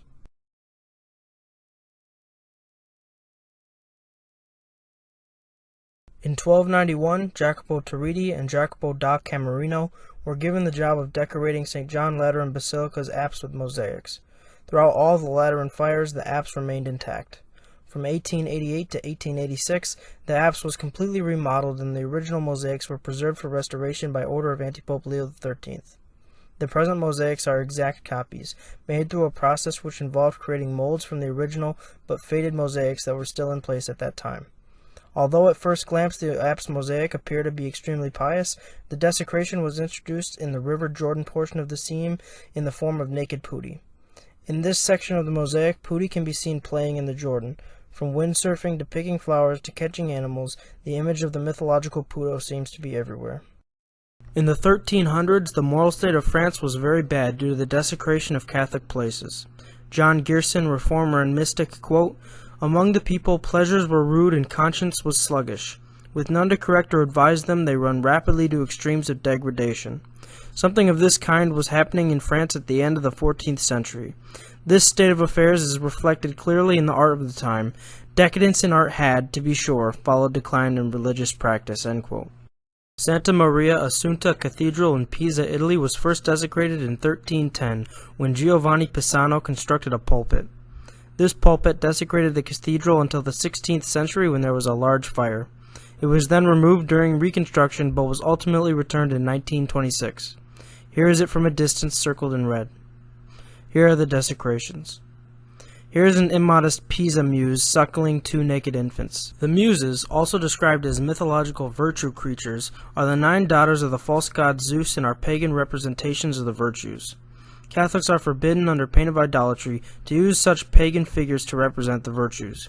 Instead, Catholics must use holy women to represent the virtues, such as the Blessed Virgin Mary, seat of wisdom, the good St. Anne, St. Elizabeth, Judith, Deborah, or Esther. Throughout this video, I will use muse to incorporate any representation of a virtue creature. Secular and non-Catholic buildings also use muses to symbolize virtues. The Statue of Liberty is a muse representing liberty. Here is a naked Hercules. Here is a naked Venus with muses. In 1311, some misericords were installed in the Cologne Cathedral in Cologne, Germany. Here are the desecrations. Here is a green man false god. Here is a man bearing his behind and another examining him. Around the same time, beginning in the 13th century, grotesque deformity was added as a desecration to the exterior of the cathedral in the form of the drainpipe statues that surround the structure. Many more were added in the 14th century and still later in the 19th through the 21st century, along with demonic gargoyles, making the current total of grotesquely deformed sculptures to be 108 in all. Here are some pictures. Here is a grotesquely deformed human crow creature from the 1300s. Here is a grotesquely deformed human animal creature from the 1300s. Here are some devils, gargoyles, from the 1800s. Although there are 2 definitions of the word gargoyle, the word is most commonly associated with the statues of devils that can be found desecrating many churches and cathedrals, but in the past gargoyles were known as statues that operated as gutters or waterspouts. These gargoyles would catch rainwater in a trough cut in the back of the statue and allow it to exit out the front, forcing the water away from the side of a building, and could be of any design, but most often were grotesquely deformed real and unreal animals and humans. But unless otherwise specified, I will use gargoyle to mean statues of devils, according to the common understanding of the word. Hence, demonic gargoyles desecrate a place if shown in either a neutral or positive light. Here is a witch statue from the 1800s. During the Avignon anti-papacy in the 14th century, simony was rampant. History of popes, quote, "Gold became the ruling power everywhere." Alvaro Pelayo, speaking as an eyewitness, says that the officials of the papal court at Avignon omitted no means of enriching themselves. No audience was to be obtained, no business transacted without money, and even permission to receive holy orders has to be purchased by presents. The same evils on a smaller scale prevailed in most of the episcopal palaces. The promotion of unworthy and incompetent men and the complete neglect of the obligation of residence were the results of this system, end quote. Petrarch says, describing the papal court at Avignon, quote, "Instead of holy solitude, we find a criminal host and crowds of the most infamous satellites. Instead of soberness, licentious banquets. Instead of pious pilgrimages, preternatural and foul sloth," end quote. The Chester Cathedral in Cheshire, Britain, was first desecrated in 1390 by a misericord carving. Here is a grotesquely deformed, unreal creature. The Florence Cathedral in Florence, Italy, was desecrated in 1390 when the lower portion of its northern entrance, Porta della Mandorla, was completed. Here are the desecrations. Here is a naked Apollo. In Greek mythology, Apollo is a son of Zeus and Leto and is the twin brother of the false goddess Artemis, Diana. He is normally portrayed as beardless and athletic and is considered to be the god of light, truth, music, prophecy, poetry, and much more. He is also the leader of his half-sisters, the Nine Muses, and is the director of their music choir.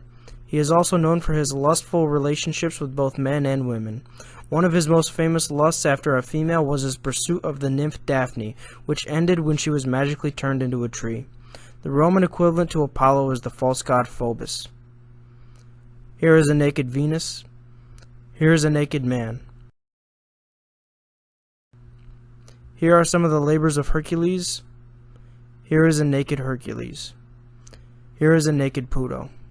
Poggio Bracciolini was apostolic secretary under Antipopes Boniface IX, Innocent II, Gregory XII, Alexander V, and Martin V. Poggio wrote a, quote, "collection of witty sayings, anecdotes, quid pro quos, and insolence, mingled with obscenities and impertinent jesting with religious subjects," end quote. Poggio was, quote, "one of the most repulsive figures of the period. Almost all the vices of the profligate Renaissance are to be found combined in his person, and it would be hard to say whether his slanderous disposition or the gross immorality of his life is most worthy of condemnation." Notwithstanding occasional expressions of another kind in his writings, there can be no doubt that Poggio's point of view was more heathen than Christian. Christianity and the Church were entirely outside his sphere. He was such a worshipper of heathen antiquity that he would certainly have given away all the treasures of dogmatic theology for a new discourse of Cicero. Almost all the writings of Poggio are offensively obscene and coarse, end quote. Dr. Ludwig Pastor says, quote, "It is hard to understand how Martin V could admit a man of Poggio's character into his service," end quote. Poggio was also present at the so-called Ecumenical Council of Constance. A German monk present at the Council of Constance said, quote, "The supreme pontiffs, as I know, are elected through avarice and simony, and likewise the other bishops are ordained for gold. These in turn will not ordain those below them, the priests, deacons, subdeacons, and acolytes, except a strict agreement be first drawn up. Of this mammon of unrighteousness the bishops, the real rulers, and the chapters, each has a part. The once accepted proverb, 'Freely give, for freely you have received,' is now most vilely perverted. Freely I have not received, nor will I freely give, for I have bought my bishopric for a great price, and must indemnify myself impiously for my untoward outlay. I will not ordain you as a priest except for money. I purchased the sacrament of ordination when I became a bishop, and I propose to sell you the same sacred sign and seal of ordination. By beseeching and by gold I have gained my office. For beseeching and for gold do I sell you your place. Refuse the amount I demand, and you shall not become a priest." If Simon Magus were alive, he might buy with money not only the Holy Spirit, but God the Father, end quote. In the 1400s, the moral state of the upper classes of Italy was very bad due to the resurgence of paganism. The history of popes, quote, "Though it is an error to consider all ranks of Italian society in the 15th century as tainted with the spirit of paganism, we must admit that the baneful element in the Renaissance took fearful hold on the upper classes. How indeed could it be otherwise? The seductive doctrines of Epicurus and the frivolous worldly wisdom of the Rome of Augustus was far more attractive than Christian morality.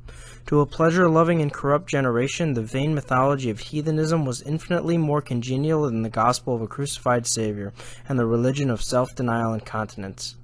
Many ecclesiastical dignitaries also unhappily show undue favor to the false humanism. The race of dilettanti and free thinkers looked upon the doctrinal teaching of the Church as a thing quite apart from their sphere. If in their writings they invoked the heathen gods and advocated the principles of the ancient philosophers, they also took pains from time to time to profess their submission to the creeds and were skillful in throwing a veil over the antagonism between the two. The strange medley of heathen and Christian words and thoughts that prevailed in the age of the Renaissance is notorious. The church authorities were not severe on transgressions of this kind. The humanists, in their horror of sinning against Ciceronian Latinity, endeavored to express Christian ideas in antique phrases. Instead of calling on the one God, he should on some occasions say, "Ye gods." Or if a poet, instead of imploring divine grace, should beg the favor of Apollo and the Muses. Accordingly, Ciriaco of Ancona chose Mercury for his patron saint. Mercury is the Roman equivalent to the false god Hermes. In Greek mythology, Hermes is the son of the false god Zeus and Maya, the fairy-like Pleiad. He is considered to be the god of swiftness, transitions, wit, thieves, shepherd, tricksters, and literature and poets. And on his departure from Delos addressed a written prayer to him. His contemporaries were not the least scandalized, but contented themselves with laughing at his enthusiasm, and singing of him as the new Mercury, and immortal as his Mercury. From the beginning, men were never wanting who raised their voices against the deadly poison of the false humanism. One of the first in Italy to indicate its pernicious influence on education was the Dominican Giovanni de' Minci. In his celebrated treatise on the order and discipline of family life, written very early in the 15th century, he denounces, with all the energy of his ardent nature, the system which lets youth and even childhood become heathen rather than Christian, which teaches the names of Jupiter and Saturn, of Venus and Sibyl, rather than those of God the Father, the Son, and the Holy Ghost, which poisons minds that are still tender and powerless by sacrifice to the false gods, and brings up wayward nature in the lap of unbelief." End quote. Astrology was practiced all throughout Europe. The history of the popes, quote, "During the whole of the 15th century and a part of the 16th, the belief that the future could be read by means of horoscopes of their relative positions of the planets in regard to each other and the signs of the zodiac was almost universal. A complicated system was developed in which various attributes founded on more or less erroneous notions of the characters of the ancient gods were ascribed to each of the planets. Men were firmly convinced that the destinies of each individual largely depended on the influence of the planets under which he or she was born, these latter being also controlled by the constellations through which they pass. Only a few of the most enlightened men, such as Pius II, were able to shake off these superstitions. In most of the universities, side by side with the professors of astronomy, there were professors of astrology, who propounded systems and wrote treatises on their special subject. Every little court had its astronomer. Sometimes, as in Mantua, there was more than one. No resolution in any important matter was taken without consulting the stars, and even trifling details such as the journeys of members of the family, the reception of foreign envoys, the taking of medicine, were all determined by astrology. Quote, "Things have come to such a pass," says Roberto de Lecce in one of his sermons, "that people hardly dare to eat anything, or put on new clothes, or begin the most trifling undertaking without consulting the stars." End quote. Catholic Encyclopedia, quote, "In the 14 and 1500s, astrology was, so to say, the regulator of official life. It is a fact characteristic of the age that at the papal and imperial courts, ambassadors were not received in the audience until the court astrologer had been consulted." End quote. Homosexuality was practiced in Italy. The history of the popes, quote, "There is unmistakable evidence of the revival of the horrible national vice of the Greeks, sodomy. Clothed in the graceful robes of Greek myths and lightly sung by Roman poets, it slipped noiselessly back into the modern world. In the beginning of the 15th century, it was to be found in Venice, Siena, and Naples. In Naples, St. Bernardino of Siena publicly preached against it and declared that God would send fire from heaven and destroy the city as he destroyed Sodom and Gomorrah. Of the later mission preachers, Roberto de Lecce, Michel de Milano, and Gabriele de Barletta were those who raised their voices most loudly against this growing curse. In Venice, the state endeavored by legislation and severe penalties to check this form of corruption, but in vain. The advocates of the false Renaissance openly and unblushingly extolled the unnatural vices which had been the ruin of the ancient world. Some actually made a boast of such practices, others excused them on the ground that they were not condemned by the noblest men amongst the ancients, the models whom the humanists made it the one aim of their lives to resemble. In his seventh satire, Ariosto says that almost all the humanists were addicted to the vice for which God destroyed Sodom and Gomorrah, even Michelangelo. Still, in regard to many of the humanists, setting aside what may only be poetical embroideries, their own writings prove that it is not unfounded. Tamponius Laetus, in answer of charges of this nature, cited the example of Socrates, and the poet Cosmico quoted a poem of Plato. There can hardly be any doubt that the most distinguished poet and humanist at the court of Lorenzo de' Medici, Angelo Poliziano, and the Venetian chronicler Santuo, and the Venetian envoy in Rome in the time of Innocent VII, Antonio Loredano, were all guilty of this vice. The most serious part of it, as far as the nation was concerned, was that it made its way into the lower ranks also. At the time of the invasion of Charles VIII, a chronicler writes, "The whole country and all the great cities, Rome, Florence, Naples, Bologna, Ferrara, are infected." End quote.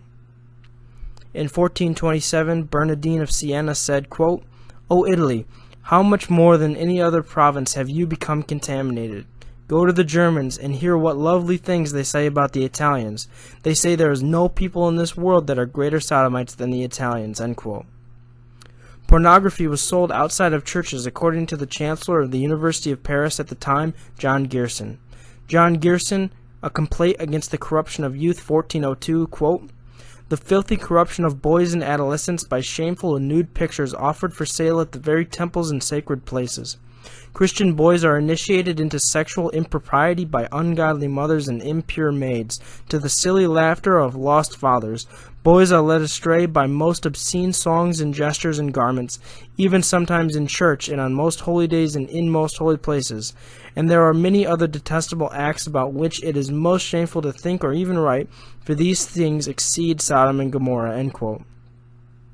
One wonders where Gerson's concern was for the naked, pornographic, or otherwise immodest and immoral images that permanently desecrated the cathedrals and churches.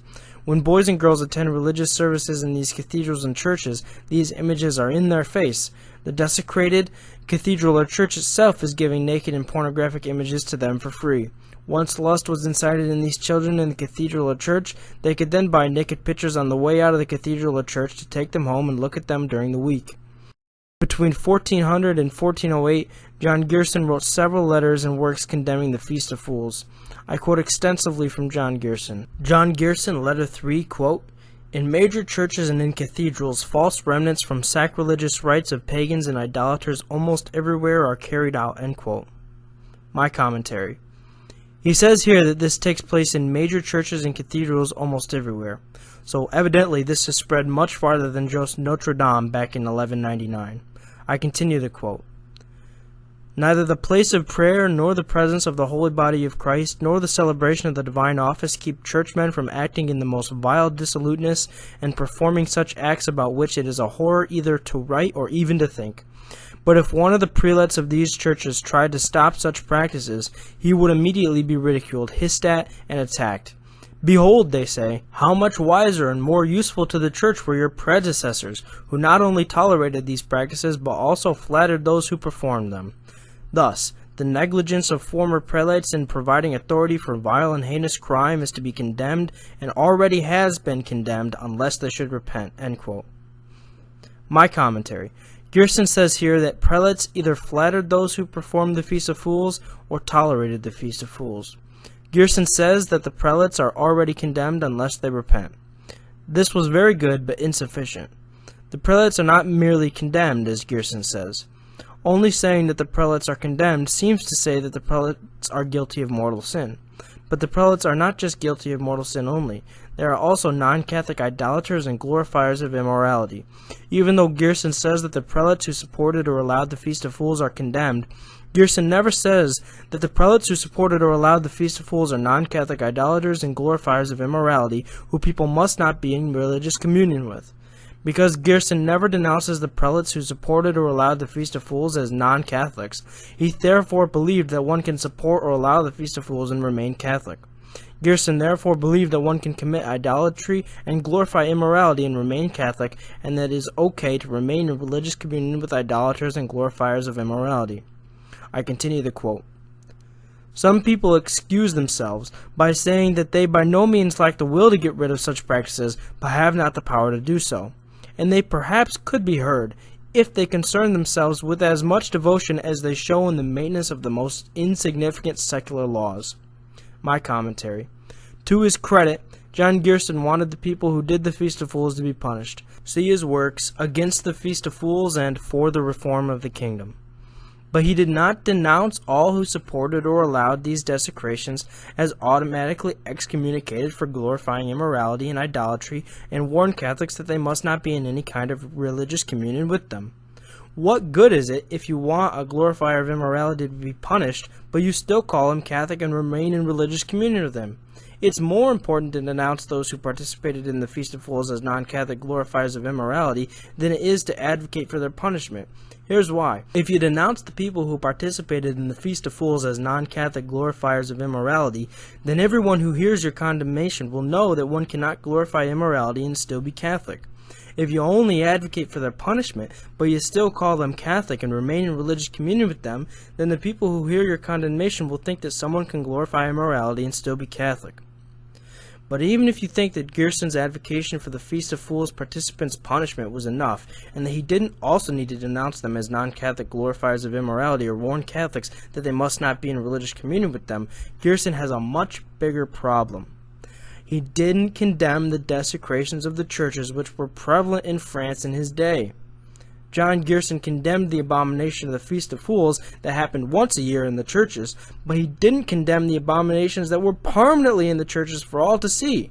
In 1444, the University of Paris condemned the Feast of Fools and punished all who were involved. Quote, Letter of the Faculty of Theology at Paris, sent to the prelates of the churches in the Kingdom of France for the detestation, condemnation, and total abolishment of a scandalous and superstitious ritual which originated with pagans, infidels, and idolaters, which some call the Feast of Fools. These bold prelates and their subjects must receive whatever harsh punishment is required to drive out this deadly ritual. Prelates must be rigid and find a means of punishment. End quote. It is good that the University of Paris told the prelates of France to punish the participants in the Feast of Fools, but it didn't go far enough because nowhere in the letter does it say that the Feast of Fools participants are not Catholic. Nowhere in the letter condemning the Feast of Fools does the University of Paris say that the participants in the Feast of Fools must convert from their heresy of glorifying immorality before they can again be considered Catholic. And again, the University of Paris has an even bigger problem than that. They condemned the abomination that happened in the churches once a year, but they never condemned the desecrations that were permanently in the churches. St. Peter's Basilica was first desecrated in 1445 under the reign of Antipope Eugene IV, who commissioned the making of the basilica's central bronze doors, sometimes called gates. The idolatrous and immortal artist Antonio di Pietro Avellino, more often known as Filaret, and his helpers completed the doors in 1445. History of Popes, quote, In Florence, Eugenius saw the first gate made by Ghiberti for the baptistry, and it seems most probable that the sight of this masterpiece suggested to him the idea of ordering a similar work for the principal church in Rome. Accordingly, the Florentine architect Antonio Avellino, surnamed Filaret, was commissioned to make new bronze gates for St. Peter's. They were put up on the 26th of June, 1445, and still adorn the central entrance. End quote. Here are the desecrations. Here is the false goddess Roma holding a statue of Mars.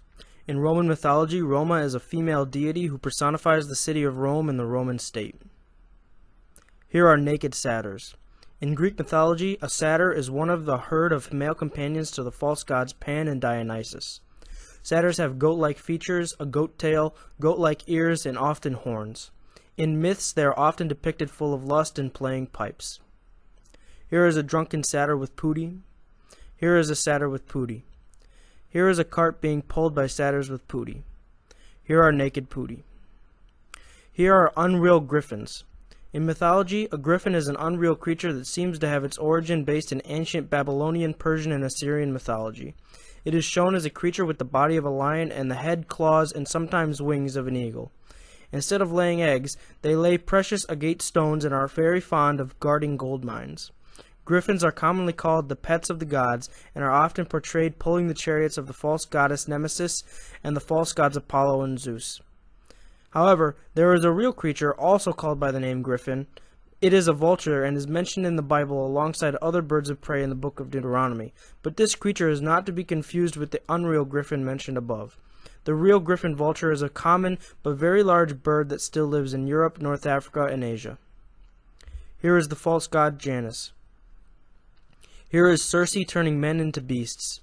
In Greek mythology, Circe is a goddess of magic and is often described as a witch, enchantress, or sorceress. Having murdered her husband, the prince Colchis, she was expelled by her subjects and placed by her father on the solitary island of Aea. Circe is the daughter of Helios, the false god of the sun, and Perse in Oceanid. Her sister is Queen Pasiphae, the wife of King Minos and the mother of the Minotaur. Circe was famous for her knowledge of drugs and herbs. Through the use of magical potions and a wand, she transformed her enemies, or those who offended her, into animals. Here is Zeus abducting Europa. In Greek mythology, Zeus is known as the father of all gods and the god of the sky and thunder. He is known for his lustful encounters resulting in his many offspring. To name a few, he is the father of the false gods and heroes Apollo, Dionysus, Heracles, Perseus, and Hermes. The false goddess Artemis, Persephone, Athena, and the 9 muses. He was also the adulterous lover of Europa, Leda, and Danae, and the homosexual lover of the young boy Ganymede. The Roman equivalent to Zeus is the false god Jupiter, Jove. In Greek mythology, Europa is a Phoenician princess, the sister of the mythological hero Cadmus. Her most famous story involves her abduction and rape by the false god Zeus when he was enamored with Europa and decided to seduce and ravish her. He transformed himself into a tame white bull and mixed in with her father's herds. While Europa and her helpers were gathering flowers, she saw the bull and got onto his back. Zeus, taking the opportunity, ran to the sea and swam with her on his back to the island of Crete. He then revealed his true identity and raped her, and Europa became the first queen of Crete. The continent of Europe is named after her. Here is Zeus abducting Ganymede. In Greek mythology, Ganymede lived in Troy. He is described by the pagan poet Homer as the most beautiful of mortals. One day, while Ganymede was in the fields, the false god Zeus saw him and lusted after him. Zeus immediately turned himself into an eagle and abducted Ganymede to be his lover and cupbearer in Olympus. Zeus removed his daughter Hebe as cupbearer to make room for Ganymede, and the wife of Zeus went mad with jealousy and rage when she saw that Ganymede replaced the love Zeus had for her. Ganymede is the symbol of homosexual desires. Ganymede is often depicted as a young boy, making the story not only homosexual, but pedophilic as well. Here is Phrixus and his sister Helle on the flying ram with golden wool. In Greek mythology, Phrixus and Helle were the bastards of an adulterous relationship between the false goddess Nephele and a mortal king. Thus, the king's wife hated the children and plotted to kill them. Nephele sent the flying golden ram to carry them to safety, but Helle fell from its back and drowned in the sea. Here is Mercury lulling Argus to sleep with his music playing, and Mercury killing Argus, and Juno removing Argus's 100 eyes and sticking them on the tail of her peacock. One of the most famous stories involving Mercury is the mythological story of Argus. Argus was a watchman with 100 eyes set in a circle around his head. When he slept, he closed only 2 eyes at a time, so 98 were always open. Thus, he was hired by Juno, the wife of Jupiter, to keep an eye on a river nymph that made her jealous. In turn, Mercury was hired by Jupiter to hide the river nymph from Juno. So, Mercury disguised himself as a shepherd and played magical music on his flute and told sleepy stories to Argus until all of his 100 eyes finally closed. Then Mercury drew his sword and killed him. When Juno learned that Argus had fallen asleep, she was very angry and removed his 100 eyes from his head and set them in the tail of her peacock. Here is a goose from the temple of Juno saving Rome from the Gauls. At Rome, circa 390 BC, a flock of geese was kept at the temple of Juno. According to Roman mythology, these geese belonged to Juno. One night, when the Gauls tried to invade Rome by a secret attack, the geese began to honk loudly, thus arousing the Romans, who were then able to defend the city. Here is the centaur Nessus abducting Deianira, wife of Heracles. In Greek mythology, Nessus is a famous centaur who was killed by Heracles. Nessus had been hired as a ferryman on the river Eunos. After carrying Deianira, the wife of Heracles, across the river, he attempted to steal her away. Heracles, watching from across the river, shot a poisoned arrow into Nessus's chest and killed him. Here is Cadmus slaying the dragon. In Greek mythology, Cadmus is a Phoenician prince, the brother of the mythological heroine Europa. After Europa was abducted by the false god Zeus, Cadmus was sent by their father to bring her home. One of the most famous stories involving Cadmus is his founding of the city of Thebes. One day, when he was sacrificing to the false goddess Athena, he sent some of his companions to the nearby spring for water. They were slain by the spring's water dragon guardian, which Cadmus then destroyed. Cadmus was instructed by the false goddess Athena to plant the dragon's teeth in the ground, and from them sprang up a race of fierce armed men called the Spartoi. By throwing a stone into the midst of these men, Cadmus caused them to fight against each other until only 5 survived. These survivors helped him build the city of Thebes. Instead of a false and pagan mythological story, this picture could have easily been replaced by a true and Catholic story of a man slaying a dragon, St. George slaying the dragon. Here is the rape of the Sabines by the Romans. The rape of the Sabines occurred in the early history of Rome shortly after it was founded by Romulus and his mostly male followers. Seeking wives in order to have families, the Romans negotiated with the Sabines who populated the area. Because the negotiations were unsuccessful, the Romans deviously plotted to rape Sabine women during a festival of the false god Neptune. The Romans proclaimed the festival among their neighbors, and when Romulus gave the signal at the festival, the Romans fought off the Sabine men, grabbed and raped the Sabine women, and forced the women to accept Roman husbands. Here is Persephone gathering flowers. In Greek mythology, Persephone is the goddess and queen of the underworld, and is the daughter of the false god Zeus and the false harvest goddess Demeter. Here is Hades, Pluto, raping Persephone. One of the most famous stories involving Persephone is her notorious rape by Hades. Persephone lived a regular life until Hades fell in love with her. One day, when she was picking flowers with Athena and Artemis, Hades burst through the earth to rape and abduct her and carried her off to his kingdom, where he fed her the seeds of a pomegranate, causing her to spend a part of every year in the underworld. The Roman equivalent to Persephone is the false goddess Proserpina. Here is Heidrun, the goat of Norse mythology, making mead from her udders. In Norse mythology, Heidrun is the she-goat that ate the leaves of the tree Laurid. On this tree, the Norse false god Odin, the father of Thor, hung himself as a sacrifice to himself. When Heidrun ate the leaves of this tree, mead instead of milk flowed from her udders to feed all the dead men that had fallen in battle. This mead was carried to these dead men by Valkyries, a group of female mythological creatures who decide which soldiers die in battle. Here is Leda and the swan, Zeus seducing Leda. Here is Heracles fighting the Nemean lion, and Heracles fighting Antaeus. Instead of a false and pagan mythological story, a true and Catholic story of a man of great strength could have been Samson, who got his strength from the one true God. Here is Romulus and Remus suckled by the wolf, and 2 satyrs playing pipes. In Roman mythology, Romulus and Remus are twin brothers and main characters in the history of Rome's foundation. Their mother is Rhea Silvia, a Vestal virgin sworn to chastity, who conceived the twins by the false god Mars. When the twins were born, they were abandoned to die in the river Tiber, but the river carried them to safety. A she-wolf named Lupa found and suckled them, and a woodpecker fed them. Finally, a shepherd and his wife found Romulus and Remus and raised them as shepherds. When the twins discovered the truth of their birth, they decided to found new cities on the Palatine and Aventine hills. After a quarrel, Romulus killed Remus and then founded the new city alone and called it Rome. Later, Romulus supposedly ascended to Olympus. Here is Theseus slaying the half-man, half-bull Minotaur. In Greek mythology, Theseus is the bastard son of the false god Poseidon and the mortal Athra. The Minotaur was born to Queen Pasiphae after she had coupled with a bull. He had the head of a man and the body of a bull. He lived in the labyrinth, a twisting maze made especially for him, and each day children were sacrificed to him in order to satisfy his cannibalistic hunger. The Minotaur was eventually killed by Theseus with the help of Ariadne. Here is Icarus and his wings of wax. In Greek mythology, Icarus is the son of Daedalus, who created the labyrinth maze on Crete where the Minotaur was kept. Daedalus was locked in a tower with his son Icarus to prevent his knowledge of the maze from spreading to the public. One day, while locked in the tower, Daedalus made 2 pairs of wings by layering feathers and wax so he and his son could escape by flying away.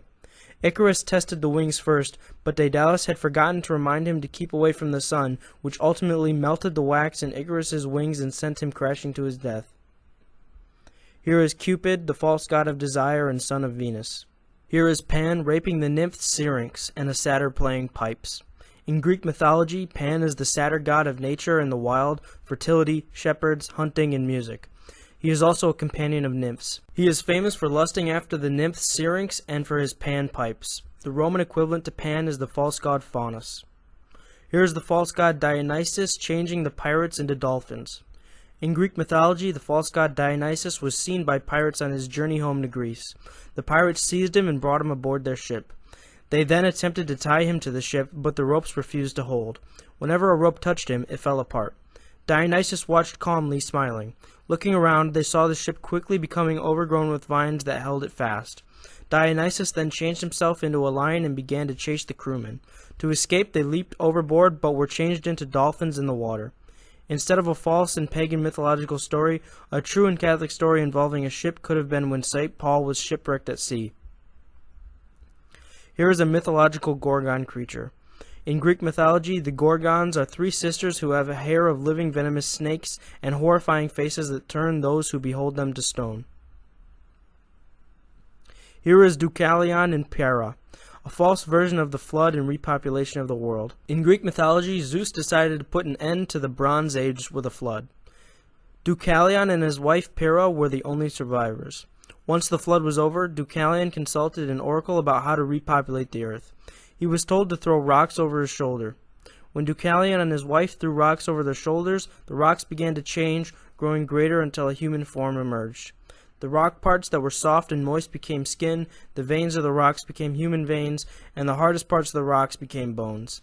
The stones thrown by Deucalion formed into men, and those thrown by Pyrrha formed into women. Instead of a false, heretical, and pagan mythological story, the true and Catholic story of the Great Flood and the repopulation of the world should have been about Noah the Ark and his 7 family members. Here are winged centaur creatures supporting a portrait. Here are fat and deformed putti. Here are satyrs. On the fillet doors there are also many other images containing mythology and immodesty that I have not yet been able to identify.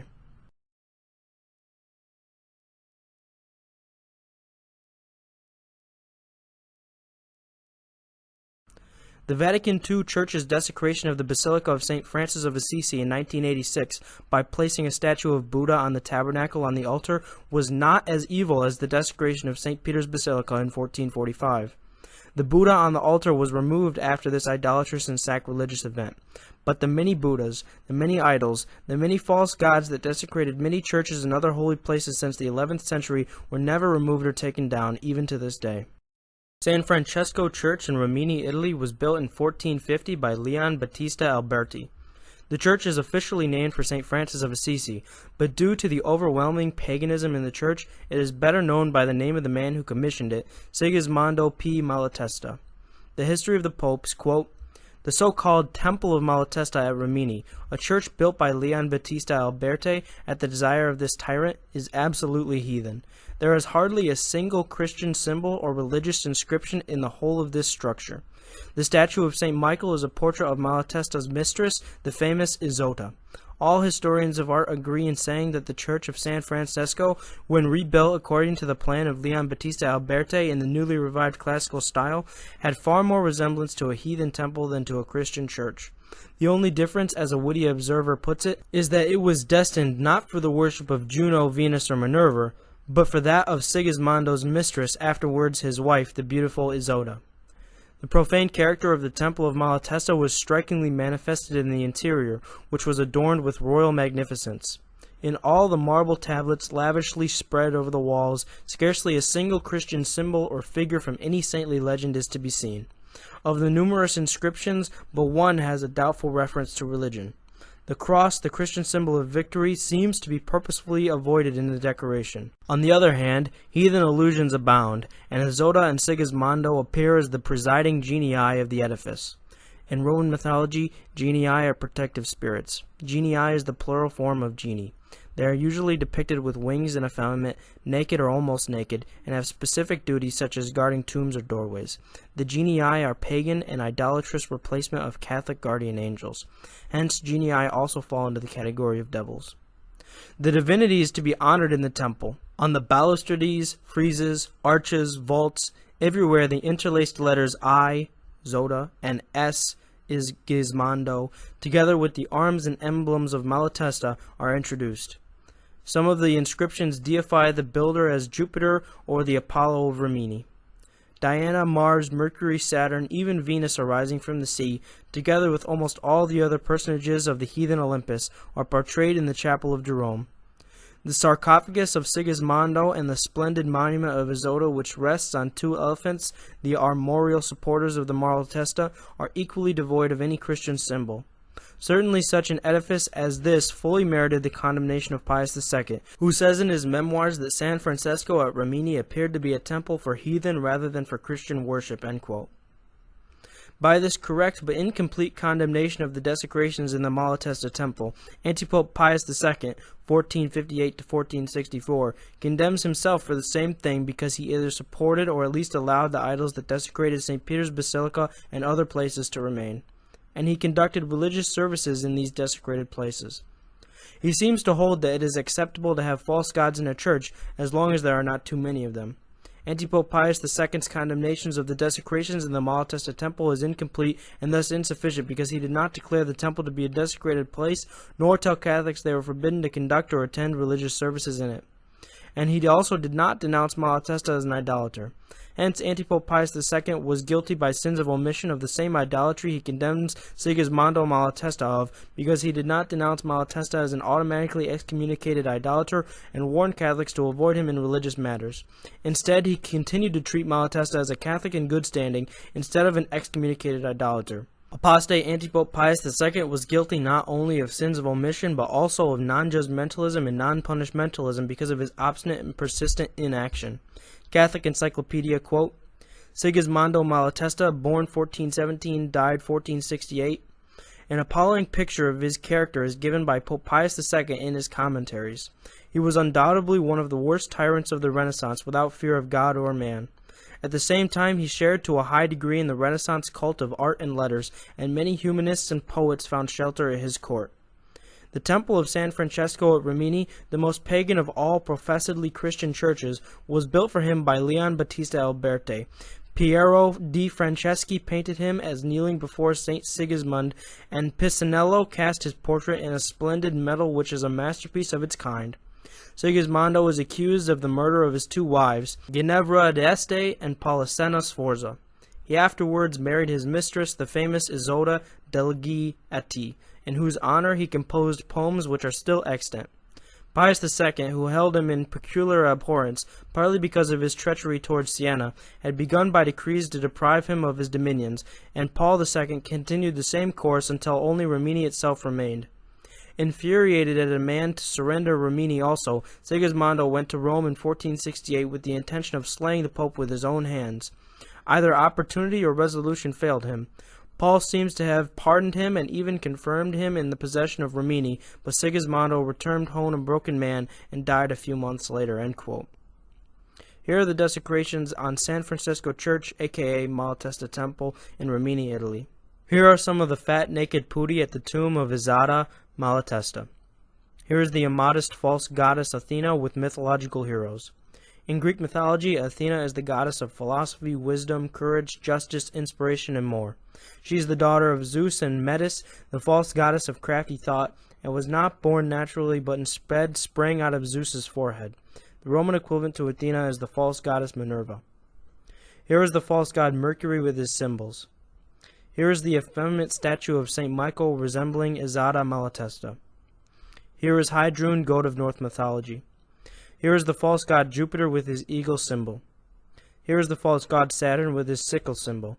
In Roman mythology, Saturn is the son of Uranus and Gaia, false deities of the earth and sky.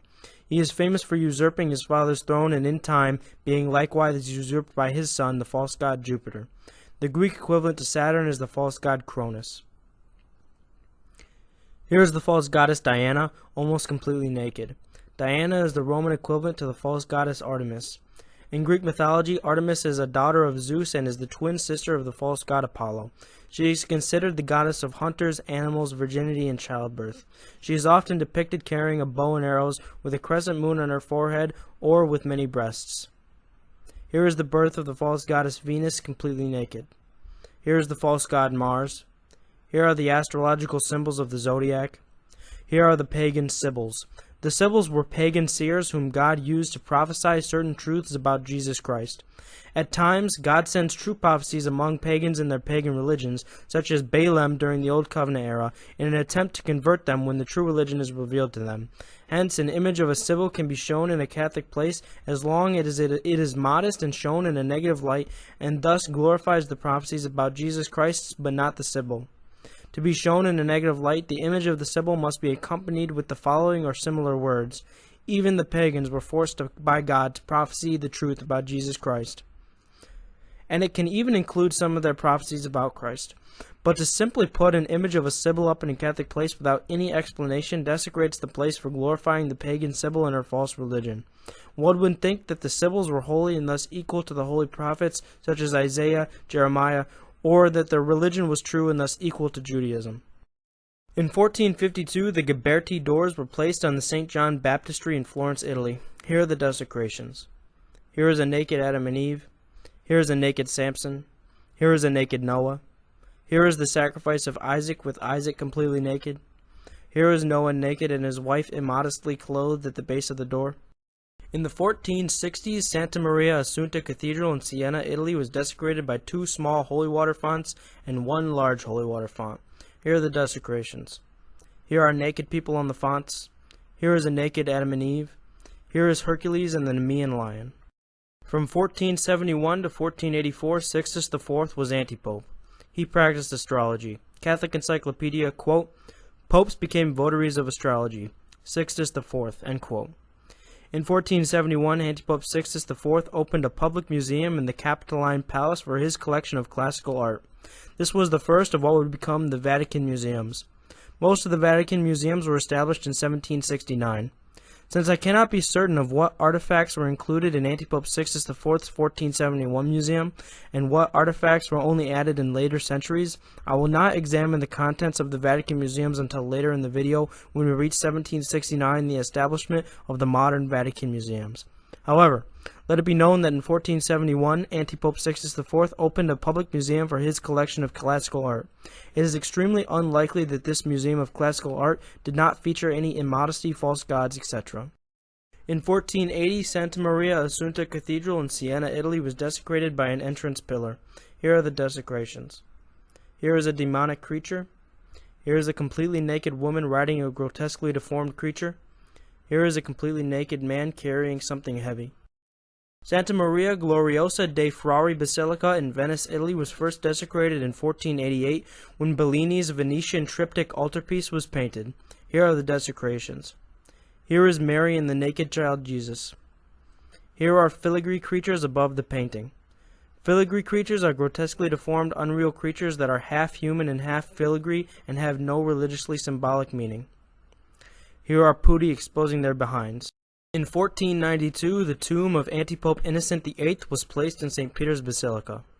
Note that only pagan and immoral images adorn the tomb, and thus they do not have even one holy image, such as of Jesus or Mary. Antipope Innocent VIII is seated in the center, surrounded by 7 muses representing the 3 theological virtues and the 4 cardinal virtues. In 1492, the Basilica of Santa Maria del Santo Spirito in Florence, Italy was desecrated by the completely naked crucifix by the idolatrous pervert Michelangelo. The Borgia apartments are located in the Apostolic Palace in the Vatican and were personalized for Antipope Alexander VI Borgia, who lived in them until his death. Near the beginning of his so-called papacy in 1492, he commissioned the artist Pinturicchio and his helpers to decorate the rooms with frescoes. Here are the desecrations. Here is a scene with Isis, Osiris, and the bull Apis. In Egyptian mythology, Osiris is a god of the afterlife, the underworld, and the dead, and is the oldest son of the false earth god Geb. He is the brother and husband of Isis and is the father of Horus, who is conceived from his dead body after Osiris was murdered. Apis is a sacred bull deity associated with Egyptian mythology. Here is the murder of Osiris and Isis finding Osiris's body parts. According to Egyptian mythology, the god Osiris, husband of the goddess Isis, was murdered by his brother. Isis found Osiris's mangled body and put it back together and conceived a son from him. Here is a plaque with Isis, Osiris, and the bull Apis. Here are the arithmetic, music, geometry, and grammar muses, also with naked putti surrounding.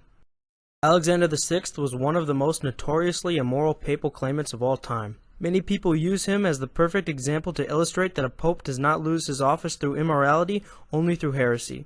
But in fact, Alexander VI was a heretic on top of being notoriously immoral. Besides the obvious that he supported the desecration of Catholic places with false religions and pornography, there were other things as well. An example of heresy from Antipope Alexander VI is the fact that at his coronation ceremony somebody said, quote, "Rome was great under Caesar, greater far under Alexander. The first was only a mortal, but the latter is a god." End quote. When Saints Paul and Barnabas were called gods by the pagan Lycaonians, they quickly rebuked them, saying, "We also are mortal men like unto you," and then proceeded to convert them from their paganism. Acts 14:10-14. What did Antipope Alexander VI do when people called him a god? He soaked it in, loved it, and instead of converting them, promoted their paganism. If it were not for God allowing the great apostasy to succeed in order to punish men for their sins, this crime alone of Antipope Alexander VI of allowing himself to be called a god would have met with immediate death, as happened to Herod, Acts 12:21-23. Antipope Alexander VI was also likely a simoniac heretic as well. The history of popes, quote, "The election was decided in the night between the 10th and 11th August 1492, and in the early morning the window of the conclave was opened and the vice-chancellor, Rodrigo Borgia, was proclaimed pope as Alexander VI. The result was unexpected. It was obtained by the rankest simony." End quote. Even a contemporary of Antipope Alexander VI, Girolamo Savonarola, knew that Alexander VI was an antipope. Savonarola, letter to European leaders calling for the deposition of Antipope Alexander VI, 1498, quote, "I now hereby testify, in the word of the Lord, that Alexander is no pope, nor can he be regarded as one. Aside from the mortal sin of simony, by means of which he purchased the papal throne and daily sells church benefices to the highest bidder, as well as ignoring all the other vices which he so publicly flaunts, I declare that he is not a Christian, and does not believe in the existence of God, and thus far exceeds the limits of infidelity." End quote. Santa Maria sopra Minerva Basilica in Rome, Italy was desecrated in 1493 by the painting The Triumph of Thomas Aquinas by Filippino Lippi. Here are the desecrations. Here are some naked putti. Here is Pegasus. According to mythology, when Medusa's head was cut off, the winged horse Pegasus sprang from her blood along with his human twin brother. Here is the false god Janus. Also, Thomas Aquinas is another person that many people wrongly believe is a saint. Thomas Aquinas was taught by the astrologer warlock apostate Albertus Magnus, who was covered earlier in this video. Albert the Great Wretch's belief in astrology clearly rubbed off on his student Thomas Aquinas, as can be seen from his teachings in the Summa Theologica. Thomas Aquinas, Summa Theologica Prima Pars, question 115, the action of the corporeal creature, article 4, whether the heavenly bodies are the cause of human actions, reply to objection 3, quote, "The majority of men follow their passions, which are movements of the sensitive appetite, in which movements of the heavenly bodies can cooperate. But few are wise enough to resist these passions. Consequently, astrologers are able to foretell the truth in the majority of cases, especially in a general way, but not in particular cases, for nothing prevents man resisting his passions by his free will. Wherefore the astrologers themselves are wont to say that the wise man is stronger than the stars, for as much as, to wit, he conquers his passions." End quote. There are other heresies of Aquinas, but a full expose of them is outside the scope of this video. Girolamo Savonarola, who was a heretic for reasons that do not fall within the scope of this video, said around this time, quote, "He that seeketh to do good is driven forth. And thou, O prostitute church, thou hast displayed thy foulness to the whole world, and stinkest up to heaven." End quote. Savonarola also said, quote, "Every priest has his concubine. All veils are cast aside. It has come to such a pass that all are warned against Rome, and people say, if you want to ruin your son, make him a priest." End quote. During this time, clerics may have been pedophiles. The history of the popes, quote, "There is no doubt that in those sorrowful days of the summer of 1497, Alexander VI sincerely desired and intended to institute searching reforms. At last, a comprehensive bull of reform was drafted. The bull then proceeds to the reform of the College of Cardinals. The households of cardinals are not to employ boys and youths as body servants. These regulations are in themselves enough to show what abuses had crept into the College of Cardinals. Unfortunately, the bull which contained all these excellent provisions never got beyond the draft stage. The work of reform was put off at first and then forgotten." End quote. In 1502, Santa Maria Assunta Cathedral in Siena, Italy was again desecrated by a floor mosaic of the completely naked false Roman goddess Fortuna. In Roman mythology, Fortuna is the goddess of fortune. Tyche is the Greek equivalent to the false goddess Fortuna. From 1503 to 1513, Julius II was anti-pope. He practiced astrology. Catholic Encyclopedia, quote, "Popes became votaries of astrology, Julius II," end quote. History of popes, quote, "November 20th, on the coronation of Julius II itself, the day for which had been fixed in accordance with the horoscope taken by the astrologers," end quote. In 1504, Michelangelo's statue of the biblical hero King David was completed. This 17-foot-tall, 6-ton marble statue of the young King David, completely naked and preparing to kill Goliath, was originally commissioned to decorate the roofline of the Florence Cathedral, but rather than lifting a 6-ton statue to the proper height, it was finally decided that the statue should instead desecrate the entrance of the Palazzo della Signoria. David stood at its original location for several hundred years after it was completed in 1504, but it was later replaced by a copy when the original was moved to the Galleria dell'Accademia at Florence for its protection. This attests to just how evil the city of Florence was during this time, since a humongous, completely naked statue was allowed to be placed in the Palazzo della Signoria for everyone to see. Inside Santa Maria Assunta Cathedral in Siena, Italy, on the left side of the nave, is the Piccolomini Library, which was completed in 1507. Inside the Piccolomini Library is a Roman copy of the original Greek statue of the Three Graces, 3 completely naked women. Here are some other desecrations in the Piccolomini Library inside Santa Maria Assunta Cathedral in Siena, Italy. Here is the false god Pluto, completely naked, abducting Persephone. Here are 2 naked satyrs uncovering and embarrassing a naked woman. Here is a completely naked Venus and Putti. Here is Athena. Here are some grotesquely deformed unreal creatures and demons. Most are completely naked and in immodest poses. Originally constructed under Antipope Julius II in the early 1500s near the palace of Antipope Innocent VIII, the Belvedere courtyard at the Apostolic Palace once contained many idolatrous and pornographic or otherwise immodest statues. For the most part, the original statues that stood in the Belvedere have now been moved to the Vatican museums for protection. Here is Laocoon and his sons, completely naked mythological heroes, Belvedere courtyard 1506. Here is Ariadne sleeping on Naxos, Belvedere courtyard 1512. In Greek mythology, Ariadne is the daughter of King Minos of Crete and Queen Pasiphae, the daughter of Helios, the false god of the sun. Ariadne befriended the mythological hero Theseus, helped him to capture the Minotaur, and later fled with him to the island of Naxos where Dionysus, Bacchus, saw her sleeping and decided to marry her. After she died, Dionysus descended into Hades and took her up to Olympus as a goddess. Here is the completely naked Apollo of the Belvedere, Belvedere courtyard 1512. In fact, Antipope Julius II's history with this Apollo the Belvedere statue began before 1512. Even before he became antipope, Antipope Julius II was a collector of mythological and immoral art. History of popes, quote, "As Cardinal Giuliano della Rovere, the Pope, Julius II, was a diligent collector.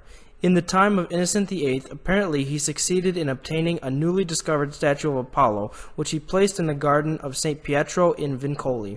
It created quite a furore amongst all lovers of art, and soon acquired a worldwide reputation. When he became pope, he transferred the statue to the Vatican and placed it in the Cortile de Belvedere.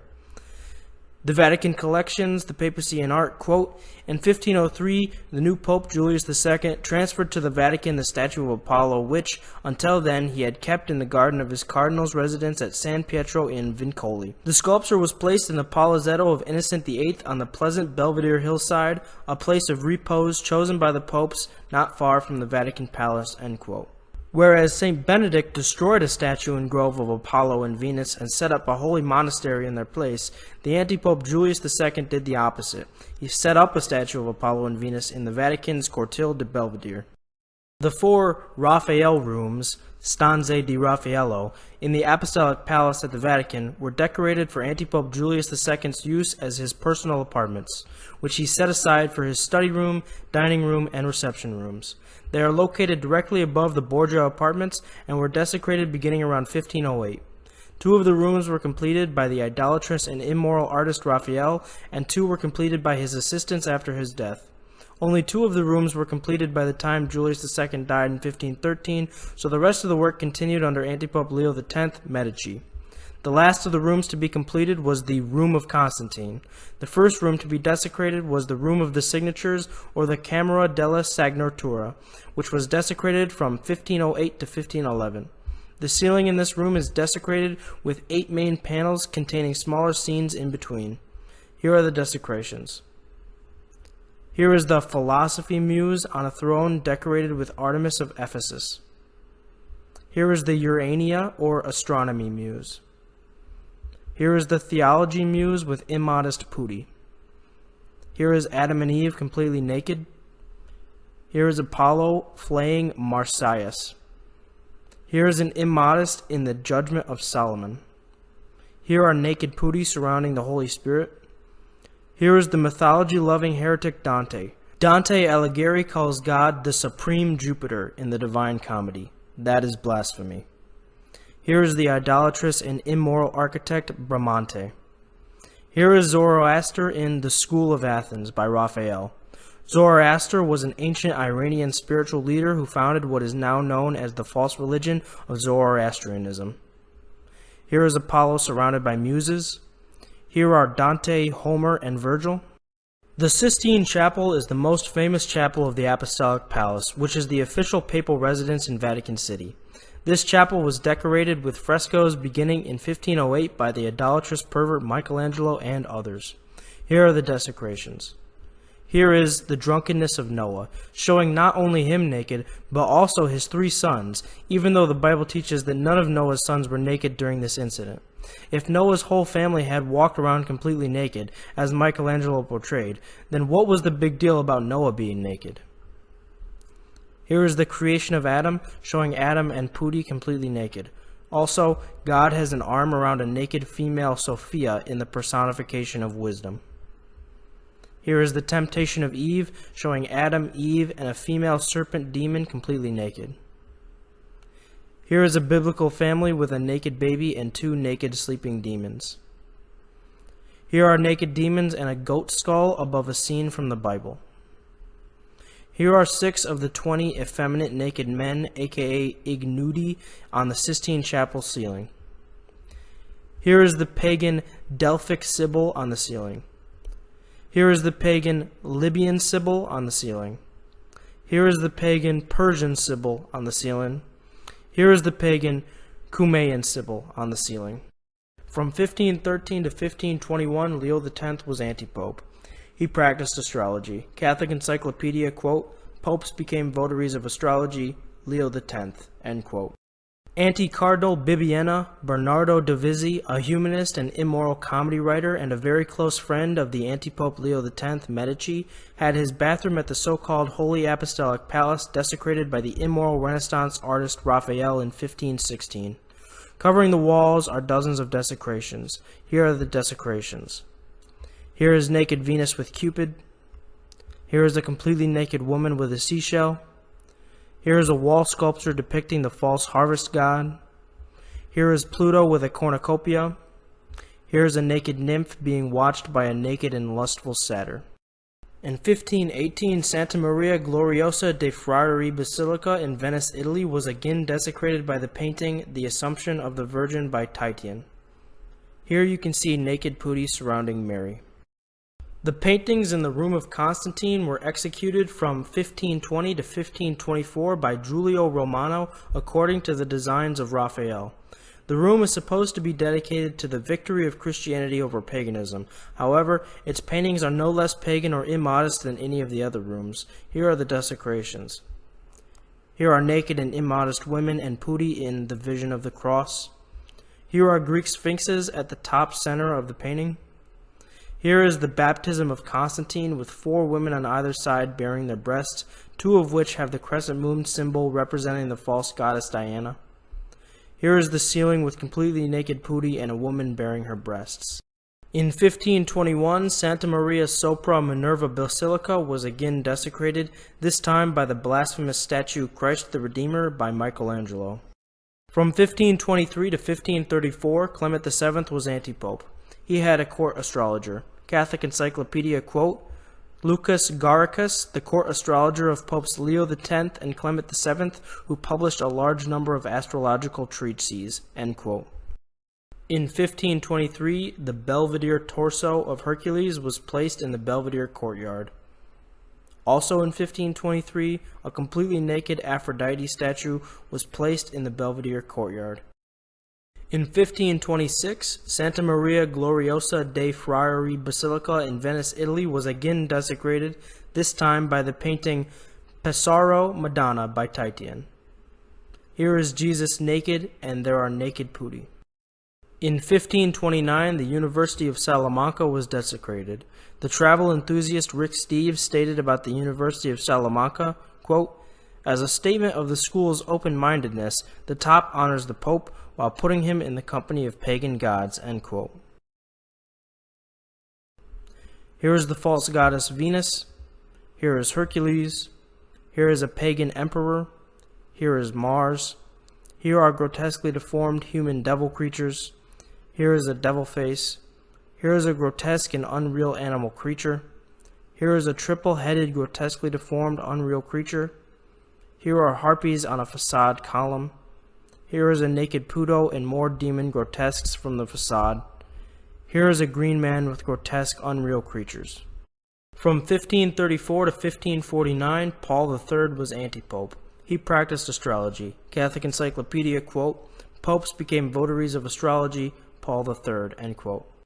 Pietro Bembo was secretary to anti-pope Leo X, and he was made cardinal by anti-pope Paul III.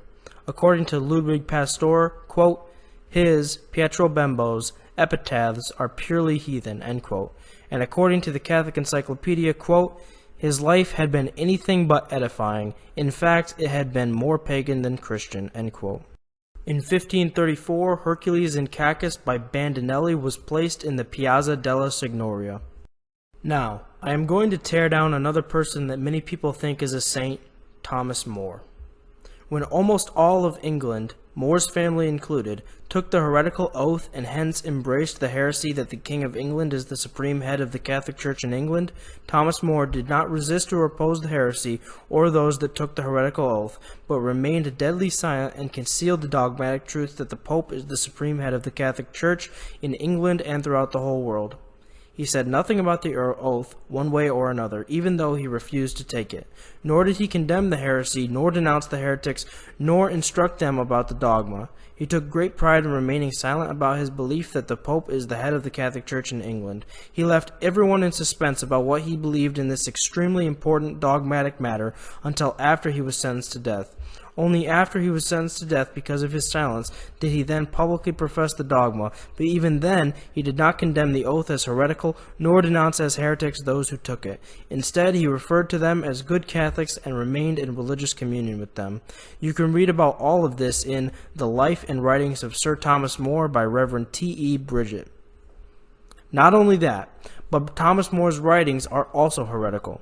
In Utopia, Thomas More's most famous work, he said, quote, One of our company in my presence was sharply punished. He, as soon as he was baptized, began, against our will, with more earnest affection than wisdom, to reason of Christ's religion, and began to wax so hot in this matter, that he did not only prefer our religion before all other, but also did utterly despise and condemn all other, calling them profane, and the followers of them wicked and devilish, and the children of everlasting damnation.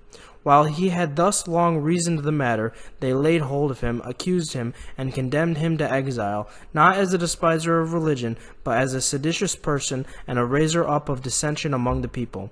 For this is one of the ancientest laws among them, that no man shall be punished for his religion. It should be lawful for every man to favor and follow what religion he would, and that he might to the best he could to bring others to this opinion." End quote. Jesus, the apostles, St. Paul, and all true Catholics would be banished from More's utopia for preaching the true Catholic faith, which includes condemning all false gods and false religions, and denouncing all who practice them as unbelievers and thus children of Satan who are on the road to hell. Utopia also supported women priests. Quote, "Their priests, if they be not women, for that sex is not excluded from the office, though rarely chosen, and then not unless she be a widow and old, have for their wives the most excellent women in the country." End quote. There are several other heresies in Utopia, but a full expose of them does not fall within the scope of this video. On the wall in the Sistine Chapel is The Last Judgment, which originally contained over 300 nude figures of both sexes. The Last Judgment was commissioned by Antipope Clement VII and completed under Antipope Paul III in 1541. Originally, very few of the figures in the painting of the Last Judgment wore any type of clothing. In the heaven portion of the fresco was a depiction of St. Catherine of Alexandria completely naked, in an obscene position directly in front of St. Blaise, who was lustfully staring down at her. Both were holding their symbols of the spiked wheel and the wool comb. Also of note is the way Michelangelo chose to portray Jesus Christ, with a low loincloth and beardless, at the center of the painting resembling portrayals of the false god Apollo. Notice has also been given by many to the sensual pose Michelangelo gave to his representation of the Virgin Mary at the right side of Jesus. Her sit-bend position with her head turned back is almost identical to the pose of the famous sculptures of the Crouching Venus. From the beginning of Michelangelo's work on the Last Judgment, there were well-founded complaints regarding all the nudity in the painting. Of course, the nudity argument should have started much earlier, since we can see from previous examples in this video that it was not the first painting containing nudity to be seen in Rome. The very central doors on St. Peter's Basilica had been in place since 1445, and they also display a large amount of nudity and pornography, besides the fact that the Sistine Chapel itself, even before the Last Judgment was painted, contained a large amount of nudes on the ceiling. At the time when Michelangelo was painting the Last Judgment, Biagio da Cesena, the master of ceremonies, was very critical of the bold display of nudity. The artist Vasari quotes Biagio as saying that it was a very disgraceful thing to have made in so honorable a place all those nude figures showing their nakedness so shamelessly. Michelangelo resented his criticism, and to show his resentment to the world, he painted Biagio in the bottom right corner of hell, wearing donkey ears, completely naked, and representing the mythological king Minos. Also present in Michelangelo's painting is a depiction of the mythological character Charon, who in Greek mythology is the chief ferryman of Hades, who transports the souls of the damned across Acheron and Styx, the mythological rivers of the underworld. In 1550, the tomb of King Louis XII and Queen Anne de Bretagne, surrounded by muses exposing their breasts, was placed in St. Denis Abbey Basilica in Paris, France.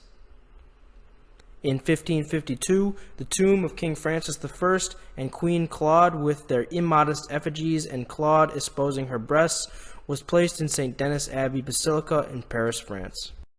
Antipope Julius III had a villa desecrated. Antipope Pius IV gave the villa to his two nephews, Federigo and Charles Borromeo, whose commemorative plaque, flanked by two muses, each bearing a breast, can still be seen above what is left of the fountain. The idolatrous antique head of Apollo remained at the fountain until the first part of the 17th century, and hence was in place when Borromeo lived at the casino. It also has a naked river god and naked putti engaging in homosexual activity.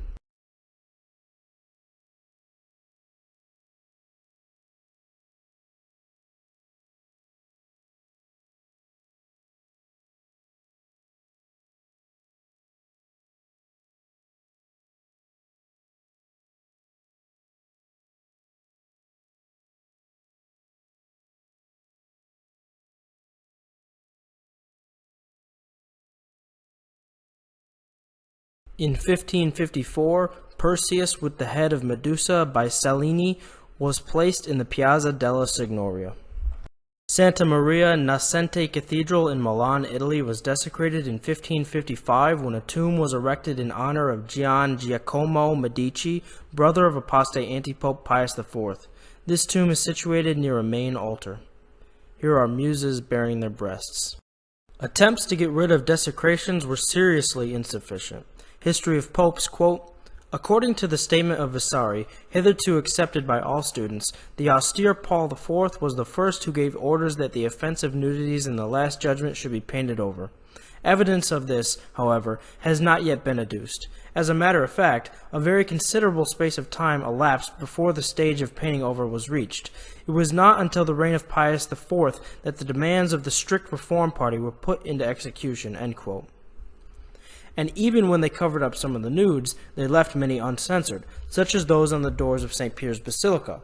And according to Antipope Paul IV, nudes are out, but idols and false gods are in, since he did not get rid of the many images of idols and false gods that were desecrating holy places, such as those on the doors of St. Peter's Basilica. In 1563, the invalid Council of Trent attempted to condemn the desecrations. Council of Trent, quote, if any abuses have crept in amongst these holy and salutary observances, the Holy Synod ardently desires that they be utterly abolished in such wise that no images suggestive of false doctrine and furnishing occasion of dangerous error to the uneducated be set up. All lasciviousness be avoided, in such wise that figures shall not be painted or adorned with a beauty exciting to lust, nor the celebration of the saints and the visitation of relics be by any perverted into revellings and drunkenness, as if festivals are celebrated to the honor of the saints by luxury and wantonness. In fine, let so great care and diligence be used herein by bishops, as that there be nothing seen that is disorderly, or that is unbecomingly or confusingly arranged, nothing that is profane, nothing indecorous, seeing that holiness becometh the house of God. And that these things may be the more faithfully observed, this Holy Synod ordains that no one be allowed to place or cause to be placed any unusual image in any place or church, howsoever exempted, except that image have been approved by the bishop, end quote. Even though this decree forbids desecrations against the faith and morals, it is woefully deficient and implicitly sinful because it does not specifically condemn the desecrations as idolatrous and immoral, nor does it denounce all those who supported or allowed the desecrations as automatically excommunicated non-Catholic idolaters or as guilty of mortal sins of immorality, and thus it did not penalize or punish them. Of course, if Trent's Session 25 had denounced the main offenders who supported and allowed desecrations against the faith and morals, it would have had to denounce as non-Catholic idolaters all the previous so-called popes and so-called cardinals who supported or allowed the desecrations. In fact, Antipope Pius IV, who confirmed Trent's Session 25, would have had to denounce himself, because he was one of the main offenders who supported these desecrations.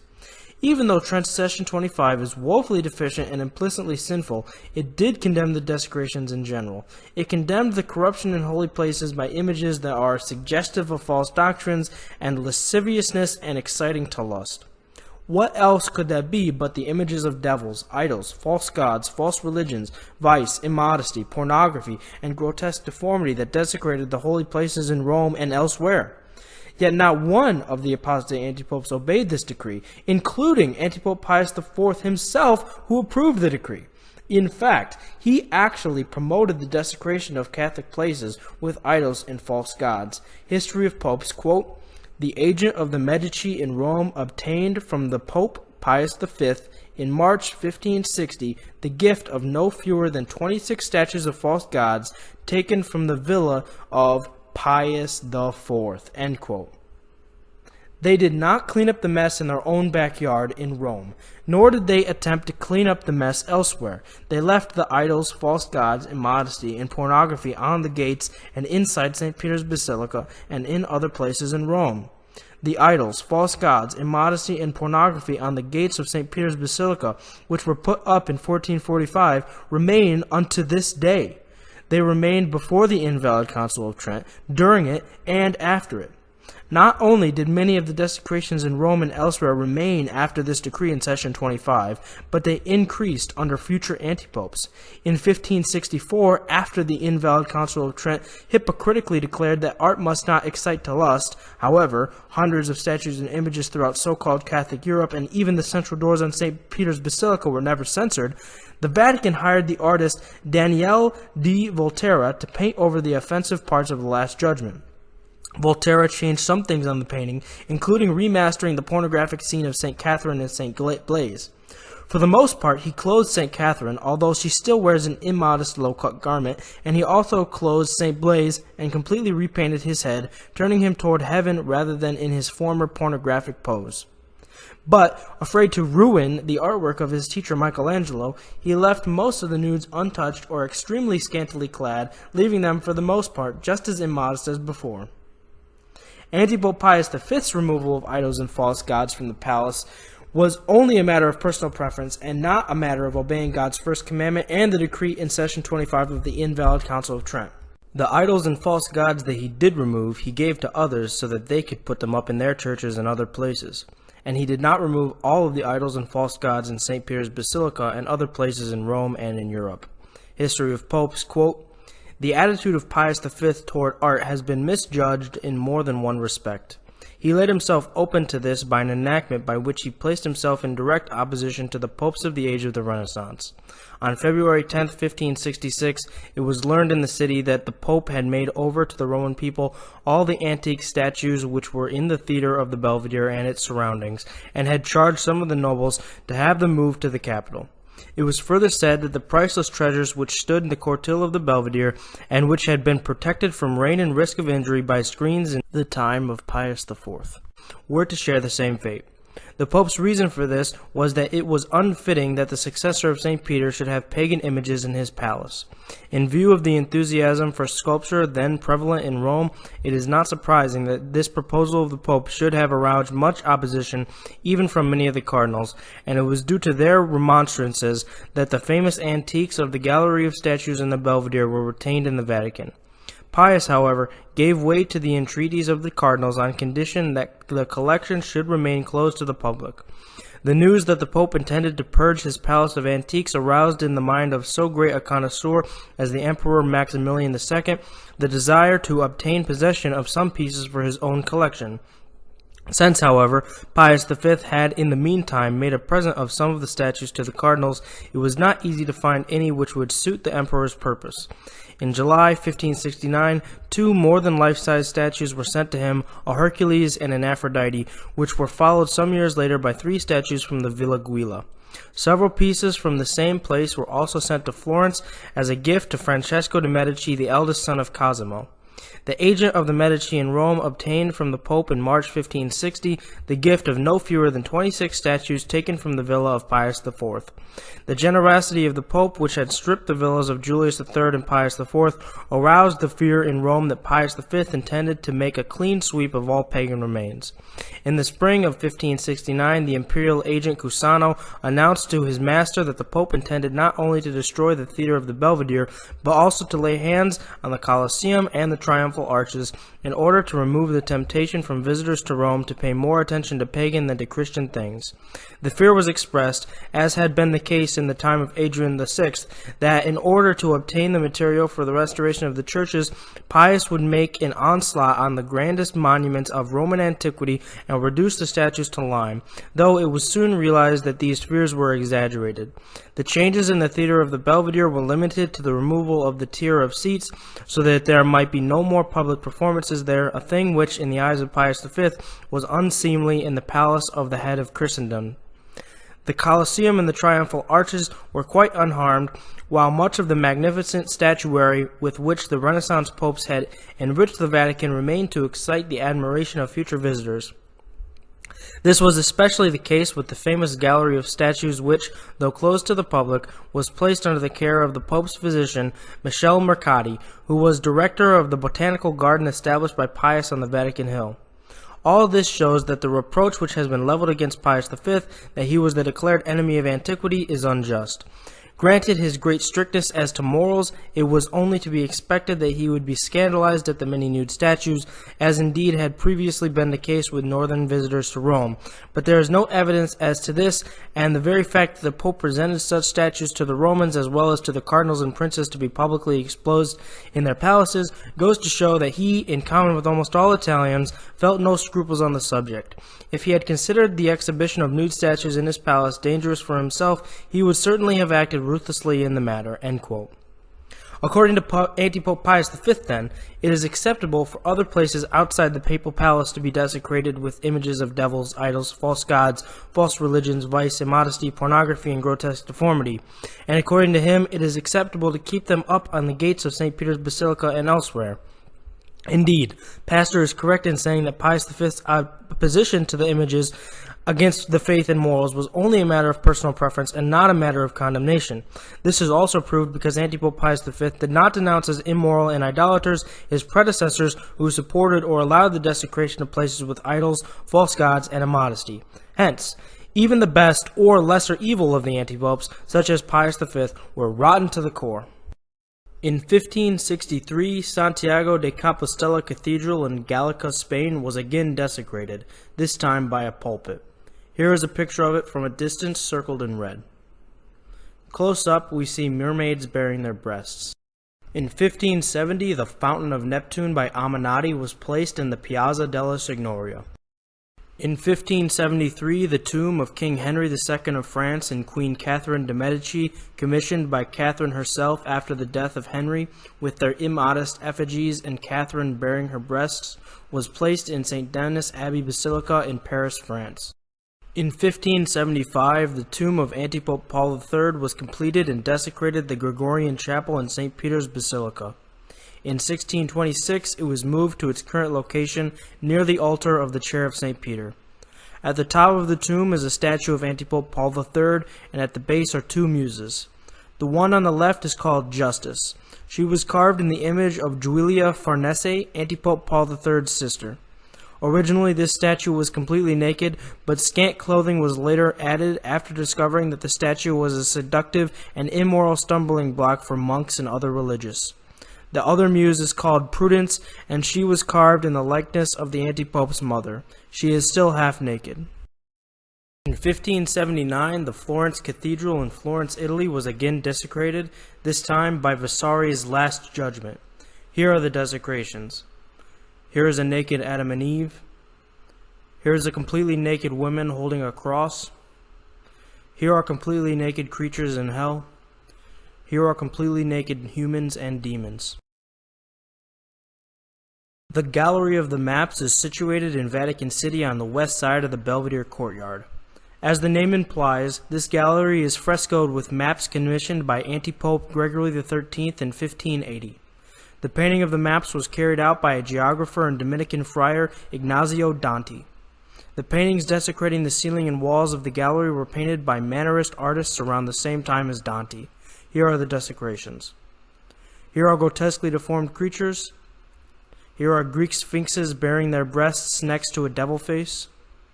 Here is a demonic face and naked putti. Here are demonic faces with wings. Here are completely naked, grotesquely deformed human creatures in an immodest pose. Here is another grotesquely deformed, unreal creature in an immodest squatting pose. Here are grotesquely deformed, unreal creatures with hooves bearing their breasts. Here are grotesquely deformed, unreal creatures with wings. Here are immodest filigree creatures. Here are Greek sphinxes bearing their breasts. In 1583, the Rape of the Sabine Woman by Giambologna was placed in the Piazza della Signoria. The first official Vatican library was established in 1448, at which time many pagan writings, incorrectly labeled as the classics, were introduced. As the library continued to grow, Antipope Sixtus V commissioned another larger building to be made by the architect Domenico Fontana. This new building was desecrated in 1589 with paintings that glorify mythology, heresy, and immodesty. Here are the desecrations. Here is the false god Janus. Here is a naked Perseus with Pegasus. Here is one of the many satyrs on the ceiling. Here are two effeminate genii desecrating a ceiling painting of St. Peter. In 1590, St. Mark's Basilica in Venice, Italy was again desecrated. Here is an immodest Adam, Eve, and Jesus Christ on an exterior mosaic. In 1605, St. Mary Major Basilica in Rome, Italy was again desecrated. Here are the desecrations. Here are putti and naked unreal creatures with Moses. Here are putti and naked unreal creatures with King David. The Borghese Villa at Rome, Villa Borghese Pinciana, was finished in 1613 for the anti-cardinal Scipione Borghese, nephew of Antipope Paul V, to house his vast collection of Renaissance art. Having been placed in high positions of power by his antipope uncle, Scipione was able to easily obtain whichever type of art pleased him and to use his authority to purchase it at low prices. Since the number of items in the villa's collection reaches into the thousands, the Villa Borghese has now become an art gallery and is commonly known by the new title of Galleria Borghese. With a few religious paintings mixed in, the majority of its art is actually pornographic or otherwise immodest, ranging from mythological to secular subjects. Here are the desecrations. Here is the blasphemous Madonna, Child, and Serpent by Caravaggio, 1606. The Blessed Virgin Mary is depicted with cleavage-revealing clothing, and Jesus is completely naked. Here is Holy Susanna, completely naked by Rubens, 1608. Here is The Rape of Persephone by Bernini, 1621. Here is Apollo and Daphne by Bernini, 1621. Here is The Completely Naked Truth Unveiled by Bernini, 1652. Here is Bacchus by Caravaggio, 1593. In 1625, St. John Lateran Basilica in Rome, Italy was again desecrated, this time by mythological creatures on the Colonna Chapel tomb. The 90-foot-high baldacchino of St. Peter's Basilica marks the high altar and the tomb of St. Peter, Apostle and First Pope, and was desecrated with naked putti upon completion in 1633. The tomb of Antipope Leo XI was made by Alessandro Algardi in 1644 and placed in St. Peter's Basilica. The Medici coat of arms is on the tomb. The false goddess Artemis of Ephesus comes to mind when you see the Medici emblem.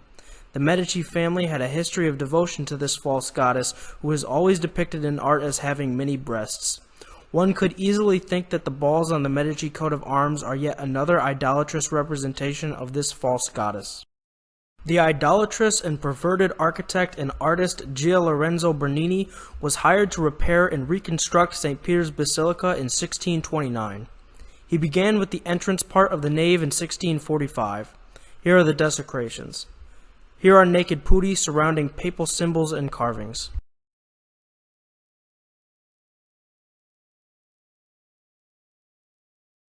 The tomb of Antipope Urban VIII was completed in 1647 by Bernini and placed in St. Peter's Basilica. Above the statue of apostate Antipope Urban VIII are two naked putti, and at the base there are immodest muses representing charity with two naked children and justice. Beginning around 1599, the nave of St. Peter's Basilica was repaired and desecrated with several statues of the Muses. The later statues were completed by Bernini and his helpers in 1649. Here is Virginity Muse bearing a breast. Here is Obedience Muse bearing a breast. Here are Constancy and Clemency Muses, both bearing a breast. As these so-called pious muses are supposed to be virtuous while bearing their breasts, one might wonder how vice creatures would be portrayed. The divine office is celebrated in the chapel of the choir in St. Peter's Basilica, which was decorated by several artists in the 17th century and is desecrated with naked human, putti, filigree, and genii creatures.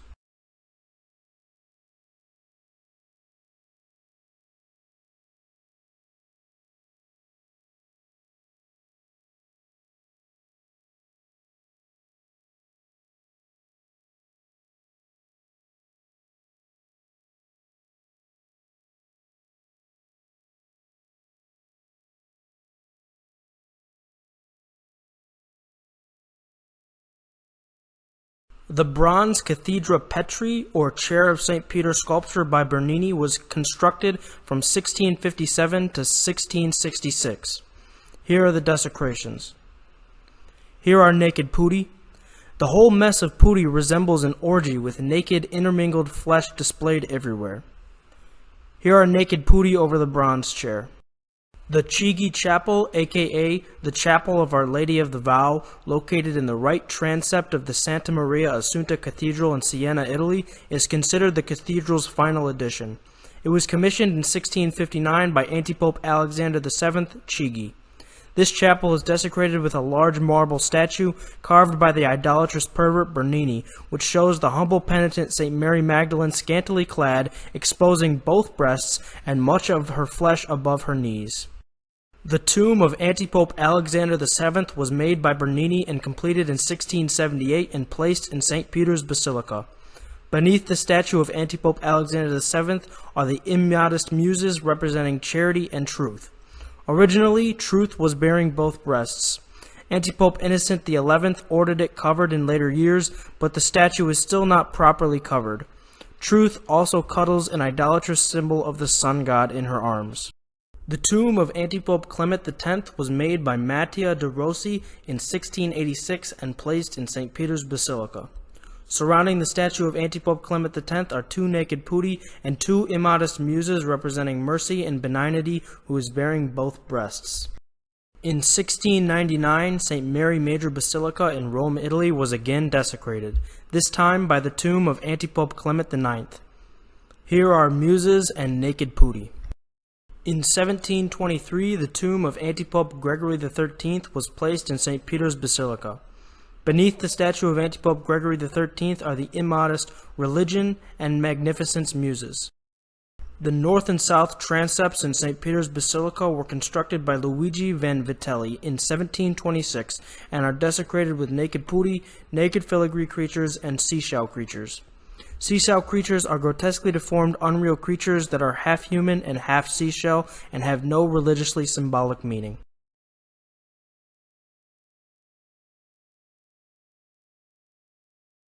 The tomb of Antipope Innocent XII was completed in 1746 and placed in St. Peter's Basilica. At the feet of the statue of Antipope Innocent XII are two putti and two immodest muses representing justice and charity, who is bearing both breasts. Antipope Benedict XIV gives an accurate history of how idolatry and the idols in Rome were eradicated and destroyed in the early days of the Catholic Church. He pretends that the same applies in his day, when the so-called holy places in Rome were desecrated with many devils, idols, and false gods, as they are unto this day. Take special note of the date of his constitution, the 26th day of the 6th month, the same day that the desecrated doors of St. Peter's Basilica were dedicated by apostate Antipope Eugene IV 304 years before in 1445. Antipope Benedict XIV Apostolica Constitutio, quote, "So, we can safely say that our city, with its spacious buildings and its wonderful adornments, may justly attract and please its beholders. However, our prayers and exhortation to the faithful do not rest on this foundation. The chief glory of Rome is that the head of the Catholic religion and the center of its unity established residence here. Because idolatry prevailed in the city for so long, it is a wonder to see how completely it has been destroyed. Scholars are acquainted with the opinion of Petrus Angelus Bargaeus in his well-known letter, in which he tries to prove that the magnificent theaters, temples, and baths, as well as the many images of idols, were not destroyed by the Goths, Vandals, and other savage nations. He contends that they were demolished by the Roman pontiffs, especially St. Gregory the Great and others, so as to remove completely from their presence all remembrance of idolatrous worship and the provocation of superstition." End quote. Antipope Benedict XIV condemns himself and his predecessors from at least the 26th day of the 6th month, 1445. They put back up the idols that Pope St. Gregory the Great and other holy men took down and destroyed. One wonders if apostate Antipope Benedict XIV was blind and dumb to the Rome he lived in and all the desecrated holy places. He acts as if the so-called holy places in Rome in his day were holy and thus not desecrated. That is one huge, bold-faced lie. He was just another rotten-to-the-core antipope. Most of the Vatican museums located in Vatican City were established beginning in 1769. The current Vatican museums are a desecration because the pagan images are shown in a neutral light with no condemnation and thus are glorified, and the naked and pornographic images are not censored. Beginning in 1769, Antipope Clement XIV and his heretical successors opened other public museums to glorify their pagan and immoral images. These museums are set apart from churches or other buildings that are still used for religious and other purposes and thus are truly museums. Organizing the Vatican museums involved purchasing new items while giving the older items places of honor inside new galleries. To this day, none of the idolatrous, immodest, or pornographic statues have been censored or accompanied by a condemnation and warning and hence are glorified. From 1769 to 1774, Antipope Clement XIV founded the Pio Clementino branch. In the early 1800s, Antipope Pius VII, Chiaramonte, founded the Chiaramonte branch. It contains about 1,000 Roman sculptures. In 1837, Antipope Gregory XVI founded the Gregoriano Etrusco and the Gregoriano Egiziano branches. The Etrusco branch contains Etruscan and Greek pieces, mainly consisting of pagan sarcophagi and vases with mythological scenes. The Egiziano Egyptian branch contains pagan ancient Egyptian material, including reproductions of the Book of the Dead, the ancient Egyptian funerary text containing magic spells to assist a dead man's journey through the Duat or Egyptian underworld. Today's collection of Vatican museums claims the Sistine Chapel, the Raphael Rooms, the Gallery of the Maps, the Belvedere Courtyard, and other places that are still being used for religious and other purposes. Hence, these places are not actually museums, and thus these desecrations are even more evil, such as the desecration of the Sistine Chapel, which is still used as a church and for electing the so-called Pope. It is also blasphemy and sacrilege to call an active church a museum and thus assign it to the dustbins of history and use it as a place for human traffic and curiosity. Here is Ganymede and the pedophile Zeus as an eagle. Here is Perseus with the head of Medusa. Here is the false river god of the Nile, surrounded by naked putti and an Egyptian sphinx. Here is Artemis of Ephesus bearing her many breasts, surrounded by naked youths above a pagan sarcophagus. Here are the three Graces, completely naked mythological women. Here is the naked bronze statue of Hercules. The tomb of Antipope Clement XIII was built between 1788 and 1792 and placed in St. Peter's Basilica. Beneath the statue of Antipope Clement XIII is a muse representing religion and a naked funerary genie.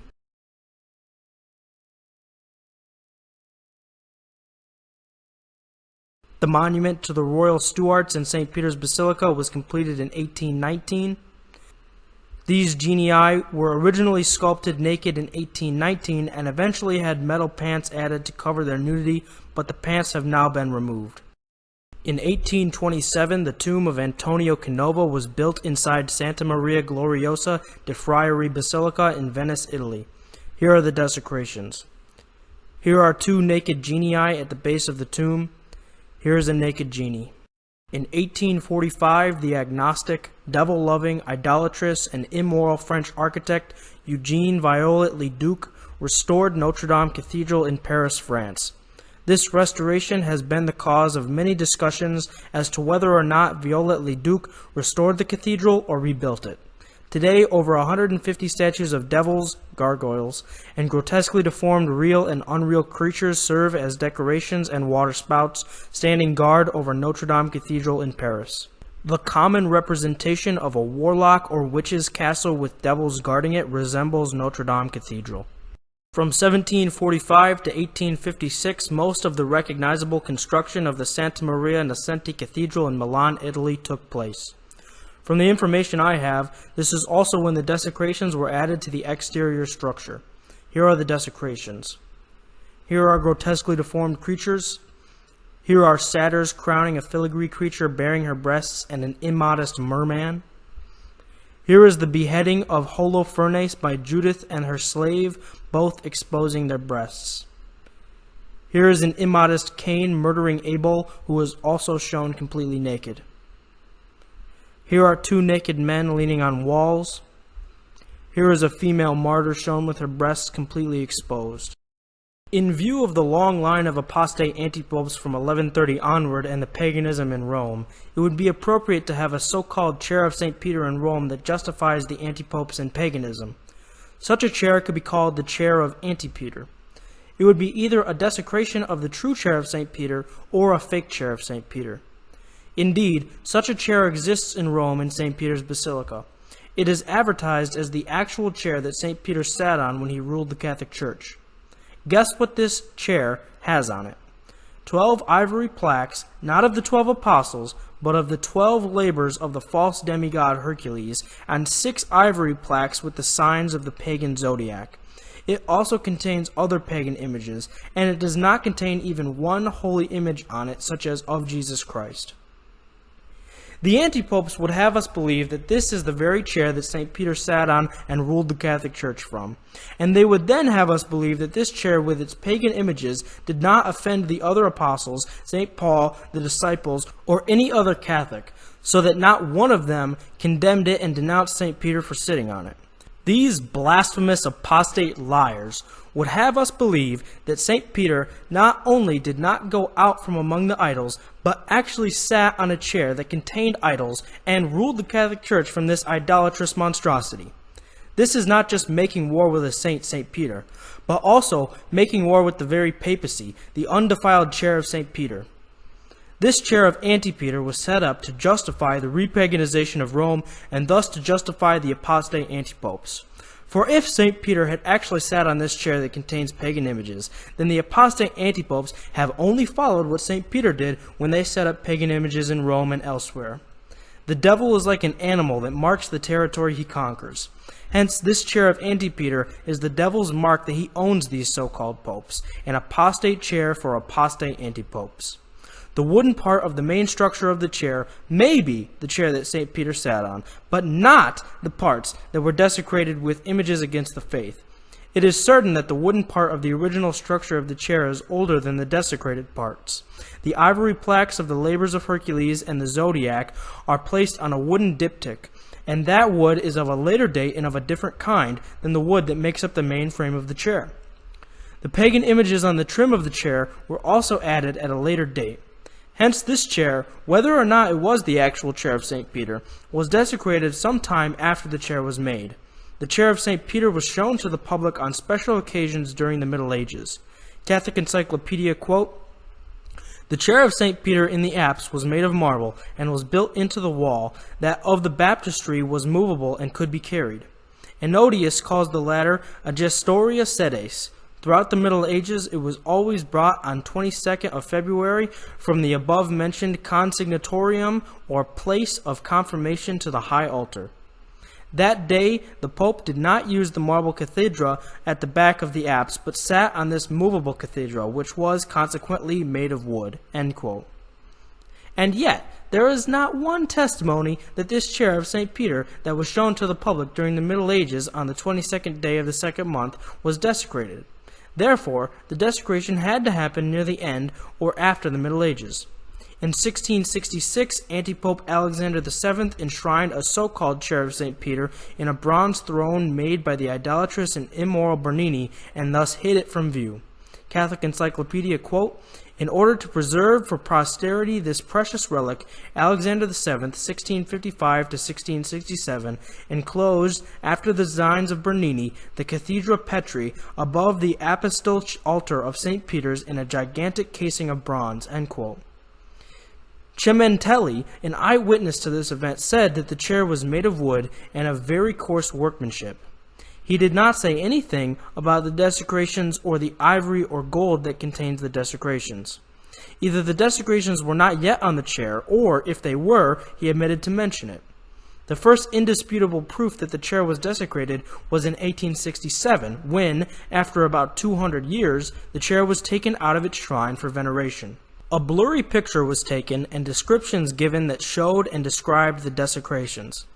Catholic Encyclopedia, quote, "Thenceforth, for 200 years, it was not exhibited to the public. In 1867, however, on the occasion of the 18th centenary of the martyrdom of the two great apostles, it was exposed for the veneration of the faithful. At that time, the Alessandri brothers photographed the chair, and that photograph is reproduced here." End quote. If the original chair that was enshrined in 1666 were only made of wood, then that explains why they hid it for 200 years. It was hidden so that the men who knew it was only made of wood would be long dead.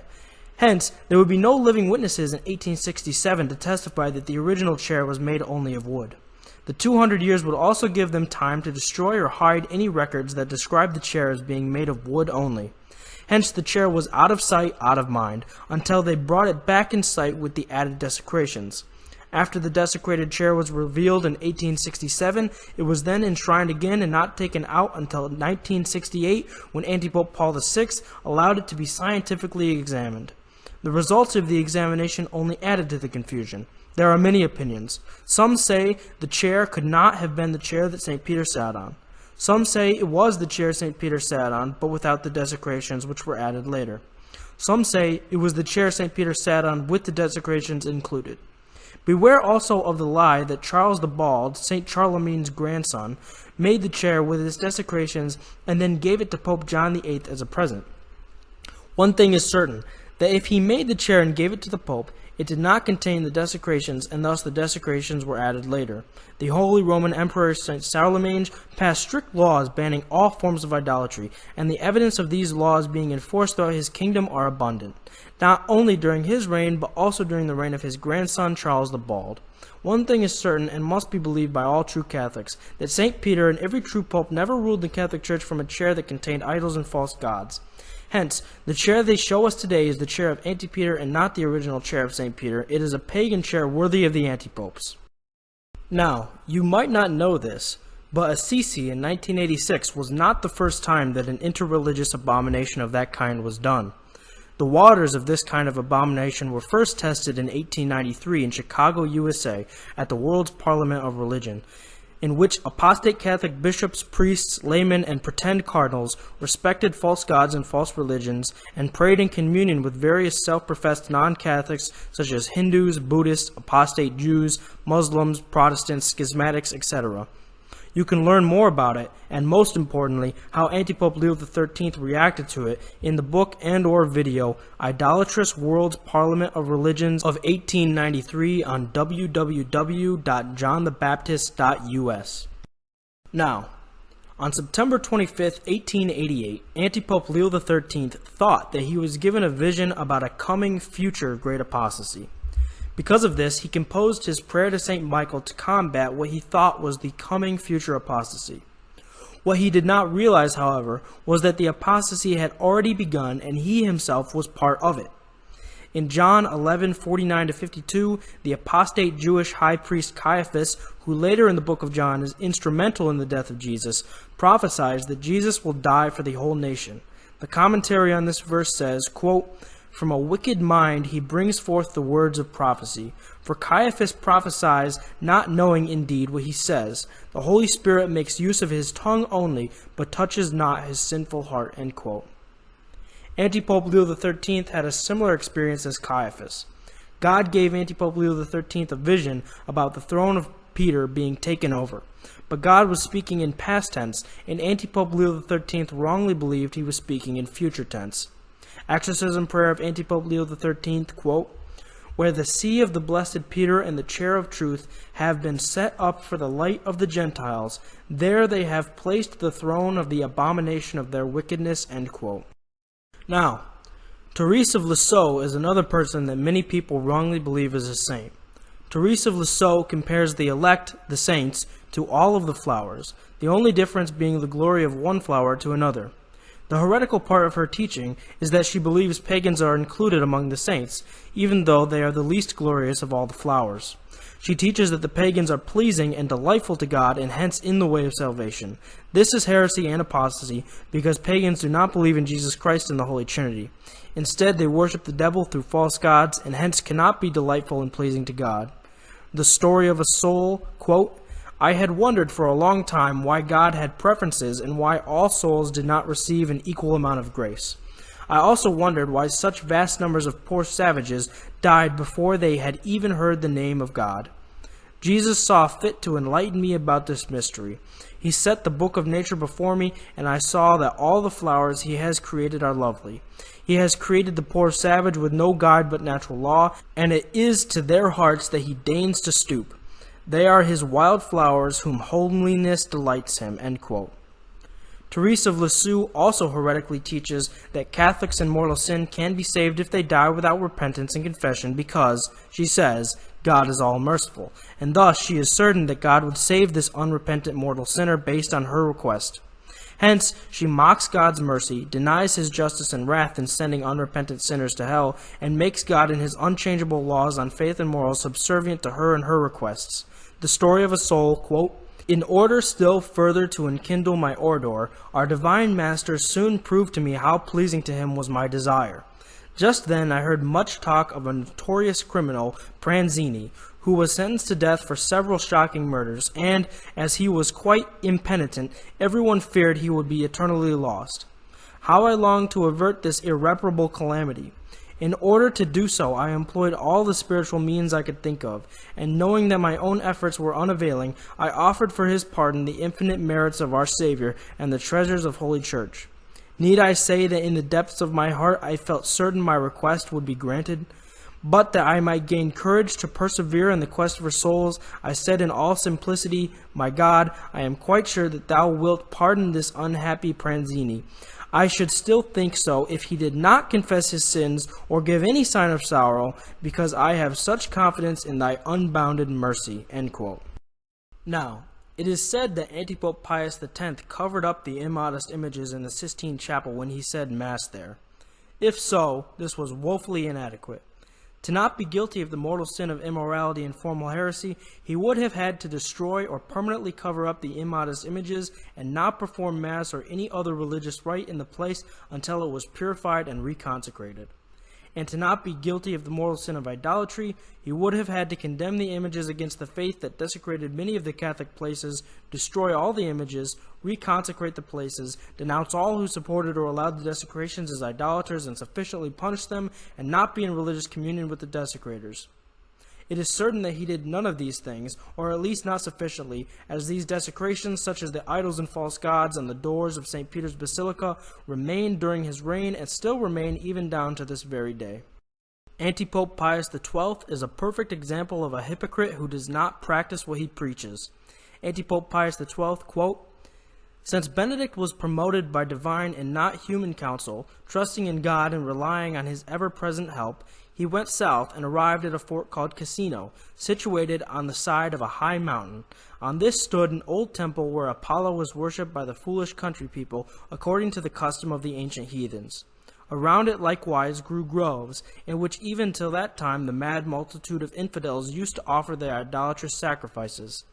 The man of God coming to that place broke the idol, overthrew the altar, burned the groves, and of the temple of Apollo he made a chapel of St. Martin.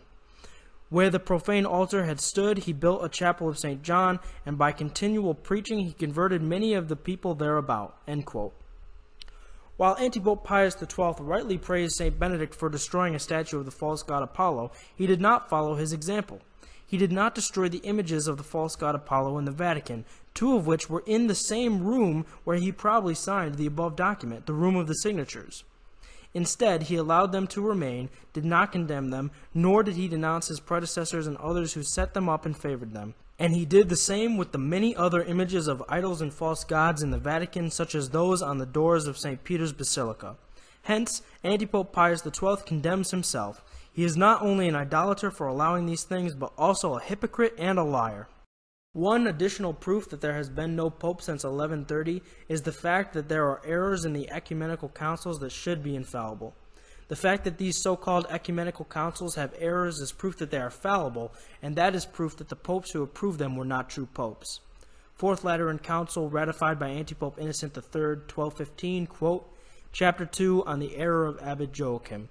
We therefore condemn and reprove that small book or treatise which Abbot Joachim published against Master Peter Lombard concerning the unity or essence of the Trinity, in which he calls Peter Lombard a heretic and a madman, because he said in his sentences, quote, For there is a certain supreme reality which is the Father and the Son and the Holy Spirit, and it neither begets nor is begotten, nor does it proceed. End quote. He asserts from this that Peter Lombard ascribes to God not so much a trinity as a quaternity, that is to say, three persons and a common essence, as if this were a fourth person. We, however, with the approval of this sacred and universal council, believe and confess with Peter Lombard that there exists a certain supreme reality, incomprehensible and ineffable, which truly is the Father and the Son and the Holy Spirit, the three persons together and each one of them separately. Therefore in God there is only a Trinity, not a quaternity, since each of the three persons is that reality, that is to say, substance, essence, or divine nature, which alone is the principle of all things, besides which no other principle can be found. This reality neither begets, nor is begotten, nor proceeds. The Father begets, the Son is begotten, and the Holy Spirit proceeds." End quote. The Fourth Lateran Council, in attempting to explain why there is no fourth person in the Trinity, actually says there is one. The Fourth Lateran Council says that there is a reality in the Trinity that neither begets, nor is begotten, nor proceeds. But the Father begets, the Son is begotten, and the Holy Spirit proceeds. So if there is a reality in the Trinity that neither begets, nor is begotten, nor proceeds, then that reality cannot be the Father, cannot be the Son, and cannot be the Holy Spirit. The Fourth Lateran Council is in clear and indisputable error here. Another example comes from the Council of Constance. Council of Constance, Session 15, 1415, quote, "Condemned Proposition 4. Two natures, divinity and humanity, are one Christ," end quote. This proposition is true. Jesus Christ has two natures, a divine nature and a human nature, and both of these natures are the one Christ, the one divine person of Christ. Hence, Martin V is a formal heretic for condemning this dogma. Even though Martin V was not antipope during Session 15, he did confirm the condemnations against Huss in Session 43 when he was antipope. Council of Constance, ratified by antipope Martin V, Session 43, quote, Article 11, likewise, let the especially learned person be asked whether he believes that the decision of the Sacred Council of Constance passed concerning the 45 articles of John Wycliffe and the 30 of John Huss described above would be true and Catholic, namely, that the above-mentioned 45 articles of John Wycliffe and the 30 of John Huss are not Catholic, but some of them are notedly heretical, some erroneous, others audacious and seditious, others offensive to the ears of the pious, end quote. Another very important additional proof that there has been no pope since 1130 is the apparition of Lourdes. On 3/25/1858, the Blessed Virgin Mary appeared to Saint Bernadette Soubirous in Lourdes, France. The Blessed Virgin Mary told Saint Bernadette, "I am the Immaculate Conception." But why would heaven reveal the Immaculate Conception via an apparition in 1858 when Antipope Pius IX already infallibly defined the Immaculate Conception in 1854? There is no reason why heaven would send an apparition to reveal something that was just infallibly defined 4 years earlier. The reason why the Blessed Virgin Mary appeared to Saint Bernadette at Lourdes is precisely because Pius IX was an antipope. When Antipope Pius IX attempted to infallibly define the Immaculate Conception in 1854, he didn't truly infallibly define it because he was not a true pope. And so, God gave the apparition of Lourdes. While on the subject of apparitions, someone might say that the apparition of La Salette said that Rome will, future tense, lose the faith and become the seat of the Antichrist. The church will, again, future tense, be an eclipse, end quote. First of all, Catholics must never put a private apparition over the faith. The evidence in this video has proven that the apostasy began long before the apparition of La Salette in 1846. Second of all, it is a fact that the apparition was a false sign because of the fact that it predicted things that didn't even come close to happening. For example, quote, "In the year 1865, the abomination shall be seen in holy places and convents, and then the demon shall make himself as the king of hearts. It will be about that time that Antichrist shall be born. At his birth he shall vomit blasphemies. He shall have teeth. In a word, he shall be like an incarnate demon. He shall utter frightful screams. He shall work prodigies, and he shall feed on impure things. He shall have brothers who, though not incarnate demons like him, shall nevertheless be children of iniquity. At the age of 12 years they shall become remarkable for valiant victories, which they shall achieve. Very soon each of them will be at the head of armies. Paris shall be burned, and Marseille shall be submerged. Many great cities shall be shattered and swallowed up by earthquakes. The populace will believe that everything is lost, will see nothing but murder, and will hear only the clang of arms and sacrilegious blasphemies." End quote. None of this even came close to happening. There is also the issue of Fatima. Throughout the message of Fatima, the supposed Mary continually refers to, quote, "the Holy Father," end quote, and that would seem to contradict with the fact that there has been no pope since 1130. However, there are proofs that the apparition of Fatima was not a true apparition. For one, The prayer that the supposed Mary gave to say at the end of each decade of the Rosary is heretical. Quote, "O my Jesus, forgive us, save us from the fire of hell, lead all souls to heaven, especially those who are most in need." End quote. Now, if we pray for Jesus to lead all souls to heaven, that would not only include souls on earth and in purgatory, but also souls in hell. Lead all souls to heaven includes the souls who are in hell. But it is heresy to pray for souls in hell to be led to heaven, because that denies that there is no escape from hell after a person's particular judgment. Now, I believe it is possible that a fallible person who is on earth might comprise this prayer and accidentally not realize that it is heretical. However, this prayer supposedly comes directly from heaven. Therefore, the fact that the prayer is implicitly heretical is proof that it did not come from heaven. Now, someone might say that the miracle of the Son was too great a miracle to have been done by the power of the devil. That is simply not true. If God allowed him, the devil could certainly perform a miracle of that magnitude, especially if one considers that God allowed the false apparition of Fatima to test people's faith, to see if they would put the faith above signs and wonders or not. The evidence shown in this video clearly shows that the apostasy began long before Vatican II and long before the events leading up to Vatican II in the mid to late 1800s. I believe that the Bible clearly predicts this. In Revelation 20:2-3, we read the following, quote, "The angel seized the dragon, that ancient serpent, who is the devil and Satan, and bound him for 1,000 years, and threw him into the pit, and shut it, and sealed it over him, that he should deceive the nations no more, till the 1,000 years were ended. After that he must be loosed for a little while." End quote. Revelation 20:2-3. Although there was some confusion about this verse during the very early days of the church, it was settled early on that the 1,000 years the devil is bound for began when Jesus died on the cross, and that is the interpretation generally accepted throughout the ages. This interpretation is supported by the fact that in other places the Bible indicates that the death and resurrection of Jesus bound the devil in a certain sense. For example, John 12:31-33 says, quote, "Now is the judgment of the world, now shall the prince of this world be cast out. And I, if I be lifted up from the earth, will draw all things to myself. Now he said this, signifying what death he should die." End quote. John 12:31-33. Here, Jesus indicates that the prince of this world, also known as the devil, will be cast out by Jesus' death. Also, St. Paul says in Colossians 2:14-15, quote, "Having canceled the bond which stood against us with its legal demands, this he," Jesus, "set aside, nailing it to the cross. He disarmed the principality and powers," devils, "and made a public example of them, triumphing over them in him." End quote. Colossians 2:14-15. Here we read that Jesus, quote, "disarmed the principalities and powers," end quote, by his death on the cross. So, if the devil is bound when Jesus died on the cross, and the devil was bound for 1,000 years, 1,000 years after 33 AD is 1033 AD. So the devil was unbound in 1033 AD, and it just so happens that 1033 is approximately when the repaganization of the world began, as you have seen from the evidence in this video. Now someone might say it is now the year 2020. The devil could not have been unbound in 1033 AD because Revelation chapter 20 verse 3 said that the devil will only be loosed for, quote, "a little time."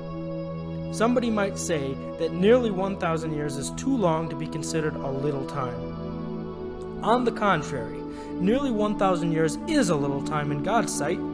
For example, the prophet Isaiah, speaking about 700 years before the coming of Christ, said in Isaiah 56:1 that the coming of the Messiah was, quote, "near to come." The prophet Zephaniah, speaking in about 500 BC, said in Zephaniah 1:14-15 that judgment day is, quote, "near."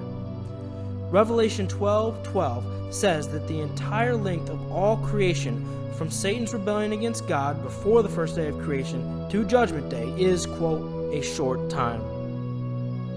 Now, it is important to keep in mind that saying the devil was unbound in 1033 doesn't mean that in 1034 things were already as bad as they are now.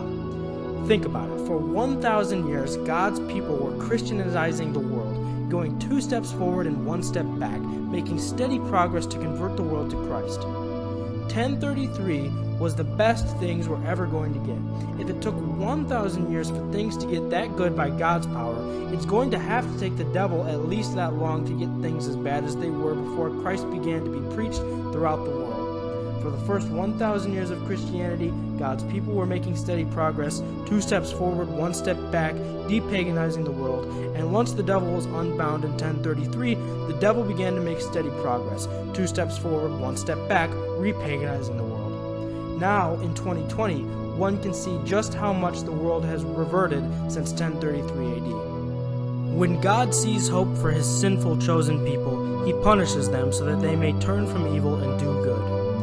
Conversely, it is a token of great evilness when sinners are suffered to go on in their ways for a long time without being punished. Hence, one of the worst curses that God inflicts upon his evil chosen people is when he stops punishing them and thus allows them to go on sinning and desecrating holy places. God turns them over to their own reprobate sense to sin boldly while they wallow in false prosperity and false confidence. The operation of error curse makes immoral or apostate Catholics think they are blessed instead of cursed, holy instead of unholy, and that their desecrated places are holy instead of unholy. They praise the desecration of holy places, such as St. Peter's Basilica, and praise the men who desecrated the holy places as men of just works. They have no fear because they have not yet been punished, and trust in their false prosperity, false peace, and false confidence. The numerous and prolonged sins and desecrations of holy places by the immoral and apostate Jews of the northern kingdom of Israel were not severely punished until God eventually destroyed the whole kingdom and took them into the Assyrian captivity. They went on sinning and desecrating holy places for about 150 years while wallowing in false prosperity, false peace, and false confidence. And the numerous and prolonged sins and desecrations of holy places by the immoral or apostate Jews of the southern kingdom of Judah were not severely punished until God eventually destroyed the whole kingdom and the temple and took them into the Babylonian captivity. They went on sinning and desecrating holy places for about 400 years while wallowing in false prosperity, false peace, and false confidence. In the same way, God has cursed immoral and apostate Catholics with this operation of error. At first, God did send chastisements. There were many plagues during this time, the most obvious being the Black Plague, which killed between 30 to 60% of Europe's total population. But the final and worst chastisement was to stop sending chastisements. The numerous and prolonged sins and desecrations of holy places by immoral and apostate Catholics have not been severely punished for hundreds of years. God turned them over to a false prosperity, false peace, and false confidence. When Jesus Christ comes the second time, he will purify the whole earth by utterly destroying any vestige of devils, idols, false gods, false religions, pagans, heretics, schismatics, vice, immorality, pornography, grotesque deformity, and all other evils and evildoers.